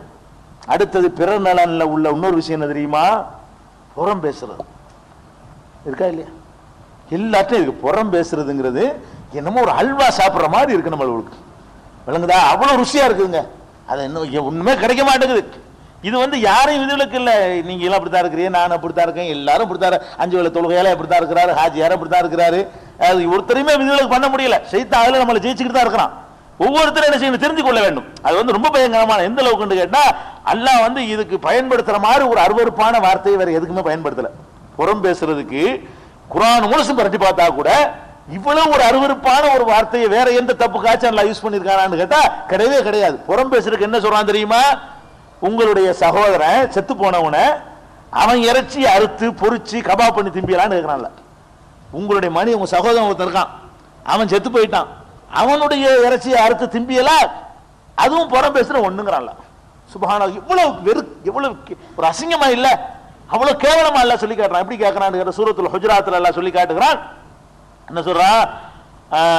வலா யக்தப் பஅலுக்கும் பஅலா, உங்களில் ஒருவர் மற்றவரை புறம் பேச வேண்டாம். ஒருத்தர் புறம் பேசுவோம், கேட்கிறாள் உடனே யாவப்படுத்தினு, இந்த புறம் பேசுற பாவம் வேணாப்பா, இப்படித்தான் டோட்டலா மலிஞ்சு போய் கிடக்கையில ஒருத்தர் நசீகத்து பண்ணா தான் அது நிக்க முடியும். இப்ப நானே உங்கள்கிட்ட பேசும்போது அடிச்சு சொல்லி பண்ணு, எதுக்குங்க புறம் பேசுறீங்க, விட்டுருங்க, நீங்க என்ன பேசுறீங்க, வேணா புறம் பேச விட்டுரு என்று சொல்லி இன்னொருத்தரை பத்தி பேசுறதுக்கு பாருங்க. அது அல்லாஹ் என்ன சொல்றான்னு கேட்டா இப்படி சொல்றான், அயுஹிப்பு அஹதுக்கும், உங்களில் யாரேனும் விரும்புவீர்களா, ஐ யாக்குல லஹ்மா அஹீஹி மைத்தா, உங்கள் சகோதரனுடைய மாமிசத்தை, செத்து கிடக்கிற மாமிசத்தை அதை சாப்பிட விரும்புவீர்களா, கரிகுத்து மூகு, அதை வெறுப்பீர்கள் அல்லவா, அப்படி பேச. அதே மாதிரி தான் புறமும். புறங்கிறது அவனுடைய இறைச்சியை திங்கிறேன்னு அர்த்தம். ஒருத்தனை பத்தி நீங்க புறம் பேசுறீங்கன்னா அவனை பத்தி புறம் பேசுறதும் சரிதான், அவனை அறுத்து போட்டு திங்கிறதும் ஒண்ணுதான். இது எவ்வளவு கடும் பத்தி. இப்படி எதுக்காக அல்லாஹ் சொல்லியிருக்கிறானா?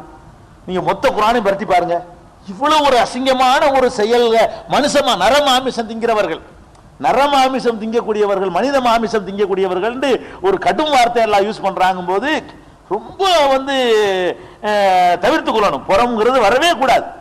என்ன எந்த அளவுக்கு கேட்டா, பெருமானார் ஸல்லல்லாஹு அலைஹி வஸல்லம் செய்றாங்க, 2 கபரை கடந்து போறாங்க. இது சூரத்துல் ஹுஜராத் 49:12 குர்ஆன்ல இத பார்க்கலாம். அப்ப பெருமானார் ஸல்லல்லாஹு அலைஹி வஸல்லம் நடந்து போயிட்டு இருக்கும் பொழுது 2 கபர் இருக்குது.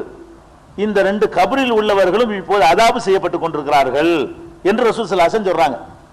அப்ப சொல்லிவிட்டு சொல்றாங்க, இவங்க 2 பேரும் பெரிய பயங்கரமான தப்புக்காக வேண்டிய அதாபு செய்யப்படல, சின்னது வாழ்க்கையில் நம்மெல்லாம் சின்னதா நினைக்கக்கூடியது, அந்த மாதிரி தப்புகளுக்கு தான் தண்டிக்கப்படுகிறார்கள் அப்படின்னு சொல்லிட்டு, இவர்கள் என்ன தப்பு செய்தார்கள் என்று கேட்டால், ஒரு ஆளு சிறுநீர் கழிக்கும் போது மறைவாக கழிக்க மாட்டார். சிறுநீர் கழிக்கிறார் எல்லாரும் தெரிகிற மாதிரி தானே செய்வாரு, சிறுநீர் கழிப்பார், அதனால தண்டிக்கப்படுகிறார். இன்னொரு ஆள் எதனால் தண்டிக்கப்படுறார் தெரியுமா? இவர் புறம் பேசுறது இவருடைய வேலை. கபூர்ல வேதனை செய்யப்படுவது அல்லாஹ்வுடைய தூதருக்கு அல்லாஹ் காட்டி கொடுக்கிறான். நமக்கெல்லாம் தெரிய முடியாது, அல்லாஹ்வுடைய தூதருக்கும் தெரியாது. அல்லாஹ் சில நேரத்தில் காட்டி கொடுப்பான், சில நேரத்தில் என்ன செய்வான், இறை தூதர் என்ற முறையில் இங்க பார்ப்பா இதெல்லாம் இருக்கு, மக்களுக்கு எச்சரிக்கை பண்ணு, போதனை செய்யறதுக்காக வேண்டி அல்லாஹ் 1-2 காட்டி கொடுப்பான். அப்ப கபூர்ல வேதனை செய்யப்படுறதையும் அல்லாஹ் காட்டுறான், என்ன காரணத்துக்கு வேதனை செய்யப்படுகிறார்கள் என்பதையும் காட்டுகிறான். என்ன காரணம் காட்டுறான்? புறம் பேசுறதுக்காக வேண்டி கபூர்ல வேதனை செய்யப்படுகிறார்கள் என்று பெருமானார் ஸல்லல்லாஹு அலைஹி வஸல்லம் அவர்கள் சொல்கிறார்கள். இது புகாரியில் 6052வது ஹதீஸ்ல பார்க்கலாம். அதே மாதிரி சூரத்துல் ஹுமஸா, அதுக்குன்னு கோல் சொல்லி புறம் பேசி திரியிறான் பாருங்க, வயலுள்ளி குள்ளி ஹுமஸத்தின் லுமஸா, கோல் சொல்லி புறம் பேசி திரிகிற ஒவ்வொருத்தனுக்கும் கேடு உண்டாகட்டும் என்று சொல்லி 104வது சூராவுல 1, 2, 3 ஆகிய வசனங்கள்ல அல்லாஹ் சொல்லி காட்டுகிறான். இதே மாதிரியான புறம் பேசுதல் என்பது பிறர் நலனுக்கு ரொம்ப கெடுதியானது. இந்த இடத்துல உங்களுக்கு ஒரு சந்தேகம் வரும். என்ன சந்தேகம்? நிறைய பேர் தெரிஞ்சிருப்பீங்க. பெருமானார் ஸல்லல்லாஹு அலைஹி வஸல்லம் ஒரு சஹாபி கேட்கிறாரு, அல்லாஹ்வுடைய தூதர் புறம் பேசக்கூடாதுங்கிறீங்களே, அவற்றை இருக்கிற குறைய பேசினாலும் புறமா கேட்கிறாரு. ஒரு ஆளை பத்தி பேசுறோம், நம்ம பேசுற குறை அவற்றை இருக்குது, அதை பேசினாலும் புறமாகுமான்னு கேட்கிறாரு. ரசூல் ஸல்லல்லாஹு அலைஹி வஸல்லம் சொல்றாங்க, அட இருக்கிறத பேசுறதுக்கு பேர் தான் புறம், இல்லாத பேசினா அவதூறு. ரசூல் ஸல்லல்லாஹு அலைஹி வஸல்லம் சொல்றாங்க, புறம்னு சொன்னால நீங்க நினைச்சுக்க கூடாது, அவன்கிட்ட இருக்குதுல அதானே பேசுறோம், அதான் பேசக்கூடாது, அதுக்கு பேர் தான் புறம். புறம்டால என்ன அர்த்தம்? அவன்கிட்ட இருக்கிற தப்பை பற்றி அவனிடத்தில் பேசலாம். என்னிடத்தில் நீங்கள் காணுகிற தப்பை என்னிடத்தில் தனியாக கூப்பிட்டு என்ன செய்யலாம், நீங்க அப்படி செய்யக்கூடாது, உங்கள்கிட்ட காண்றது அது அவனுக்கு நன்மை செய்யக்கூடியது, திருந்துவான். யாரிடமும் நீங்க நேரடியாக சொல்லலாம். அவன்கிட்ட உள்ள தப்பை போய் அடுத்த ஆள்கிட்ட போய் பேசிட்டு இருக்கிறதுக்கு பாருங்க, அதுதான் மார்க்கத்தில் புறம் என்று பெருமானார் ஸல்லல்லாஹு அலைஹி வஸல்லம் சொல்லி, நீ இருக்கிறத பேசுனேன்னு சொன்னா புறம் பேசுன, இல்லாத பேசணும்னு சொன்னா நீ அவதூறு பண்ணி விட்டாய், பழி சுமத்தி இருக்கிறாய் என்ற அர்த்தம்பான்னு சொல்லி பெருமானார் ஸல்லல்லாஹு அலைஹி வஸல்லம் வந்து வியாக்கியானம் கொடுக்குறாங்க. இதனால இந்த புறம் பேசுதல் என்பதும் நம்மள்ட்ட நிறைய மனிதர்களுக்கு இடைஞ்சல் பண்ணிக்கிட்டு இருக்கிறோம். ஈமானுடைய கிளைகள் சரியா படராத காரணத்தினால இப்ப சொன்னதெல்லாம் நம்மள்ட்ட இருக்குது, சொன்ன நன்மை எல்லாம் நம்மள்ட்ட இல்ல, இந்த சொன்ன தப்புகள் எல்லாம் நம்மள்ட்ட இருக்குது. என்னென்ன தப்புகள் இப்ப சுட்டி காட்டுறோமோ அதெல்லாம் நம்ம எல்லாத்தையுமே இருக்குது. அதை வந்து எதுக்கு இதை பேசப்படுதுன்னா நம்மளை திருத்திக்கிறதுக்காக வேண்டி. அதே மாதிரி இன்னொரு குறை என்னன்னு கேட்டா கிண்டல் பண்றது, அது ரொம்ப ஜாஸ்தியா இருக்கு. நம்ம ஆளுக்கு அந்த லந்து பண்றதுக்கு பாருங்க, ஒருத்தர் கிண்டல் கேலி கிண்டல் பண்ணி மட்டம் தட்டுறதுக்கு பாருங்க, அது வந்து அந்த பரிகாசம்ங்கிறது மார்க்கத்தில் உண்டு, மார்க்கத்தில் செய்யலாம். ரசூல் ஸல்லல்லாஹு அலைஹி வஸல்லம் அவர்களே பரிகாசம் பண்ணி இருக்கிறாங்க. அந்த பரிகாசம் எல்லாம் கேட்கிறவரே மகிழ்ச்சி அடைகிற அளவுக்கு இருக்குமே தவிர அவரை வந்து அவரை மட்டம் தாட்டுற அளவு இருக்காது. உதாரணமா ஒருவர் வந்து ஒரு கருத்தை சொல்லிடுவாரு, அது வந்து உங்களுக்கு சிறுபிள்ளைத்தனமா இருக்கும். அவர் ஏதோ நல்ல ஒரு பெரிய விஷயம் சொல்றான்னு நினைச்சு சொல்லுவாரு. அவன் சொன்னவனையே அப்படி அவன் ஏண்டா சொன்னோண்டு ஆக்கி அப்படி நொந்து போயிடுவான். ஒரு விஷயம் தானே சொன்ன, இதுக்கு போய்கிட்டு கிண்டல் பண்றாங்களே.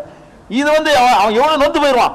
ஒரு மனிதன் ஒரு செய்தியை சொல்றான், கேட்டுக்கிட்டு உங்களுக்கு தெரிஞ்ச விஷயமா கூட இருக்கலாம், இதானா தெரிஞ்சதே நமக்கு இருக்க, ஒருத்தன் தெரிஞ்சதுன்னு சொல்லுவான், நம்ம என்ன செய்யணும் அப்படியான்னு கேட்டுக்கிட்டு இருக்கணும். தெரிஞ்சது சொன்னாலும் என்ன செய்யணும், அப்படியா சரி கேட்டுக்கிட்டா அவன் வந்து மனசு சங்கடப்பட மாட்டான்.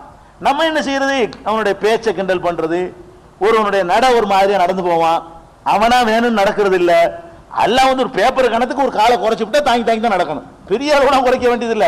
ரெண்டு காலுக்கு மத்தியில ஒரு காலுக்கு ஒரு பேப்பர் கணத்தை எல்லாம் எடுத்துட்டான்னு சொன்னா தாங்கி நடக்க ஆரம்பிச்சிருவான். அவனா வேணும்னு நடக்கிறது இல்ல. 10 பேப்பர் அளவுக்கு எல்லாம் எடுத்துட்டான்னு சொன்னா ரொம்ப தாங்க வேண்டியிருக்கும். அவ்வளவுதான், சின்ன ஒரு பேப்பர் மிஸ்டேக் இருந்தா கூட போதும் பாவா, நம்ம தாங்கி நடக்க ஆரம்பிச்சிருவோம். அல்ல அப்படி அவனை படைச்சு வச்சுக்கிறான், அவனாவ தேர்ந்தெடுத்து நடக்கிறான். அவனை வந்து என்ன செய்யறது, அது அவனுக்கு நடைபாரு இப்படிங்கிறது பண்றமா இல்லையா. இதுகள் எல்லாம் வந்து இந்த பரிகாசம் பண்ணுவது வந்து ஒருவருடைய அறிவை மட்டப்படுத்தி பரிகாசம் பண்ணக்கூடாது, ஒருவருடைய நடத்தையை மட்டப்படுத்தி, அவனுடைய அழகை மட்டப்படுத்தி, உருவத்தை மட்டப்படுத்தி அவற்றை கிண்டல் செய்து பரிகாசம் செய்வது வந்து மார்க்கத்தில் வந்து ரொம்ப பெரிய தப்பு.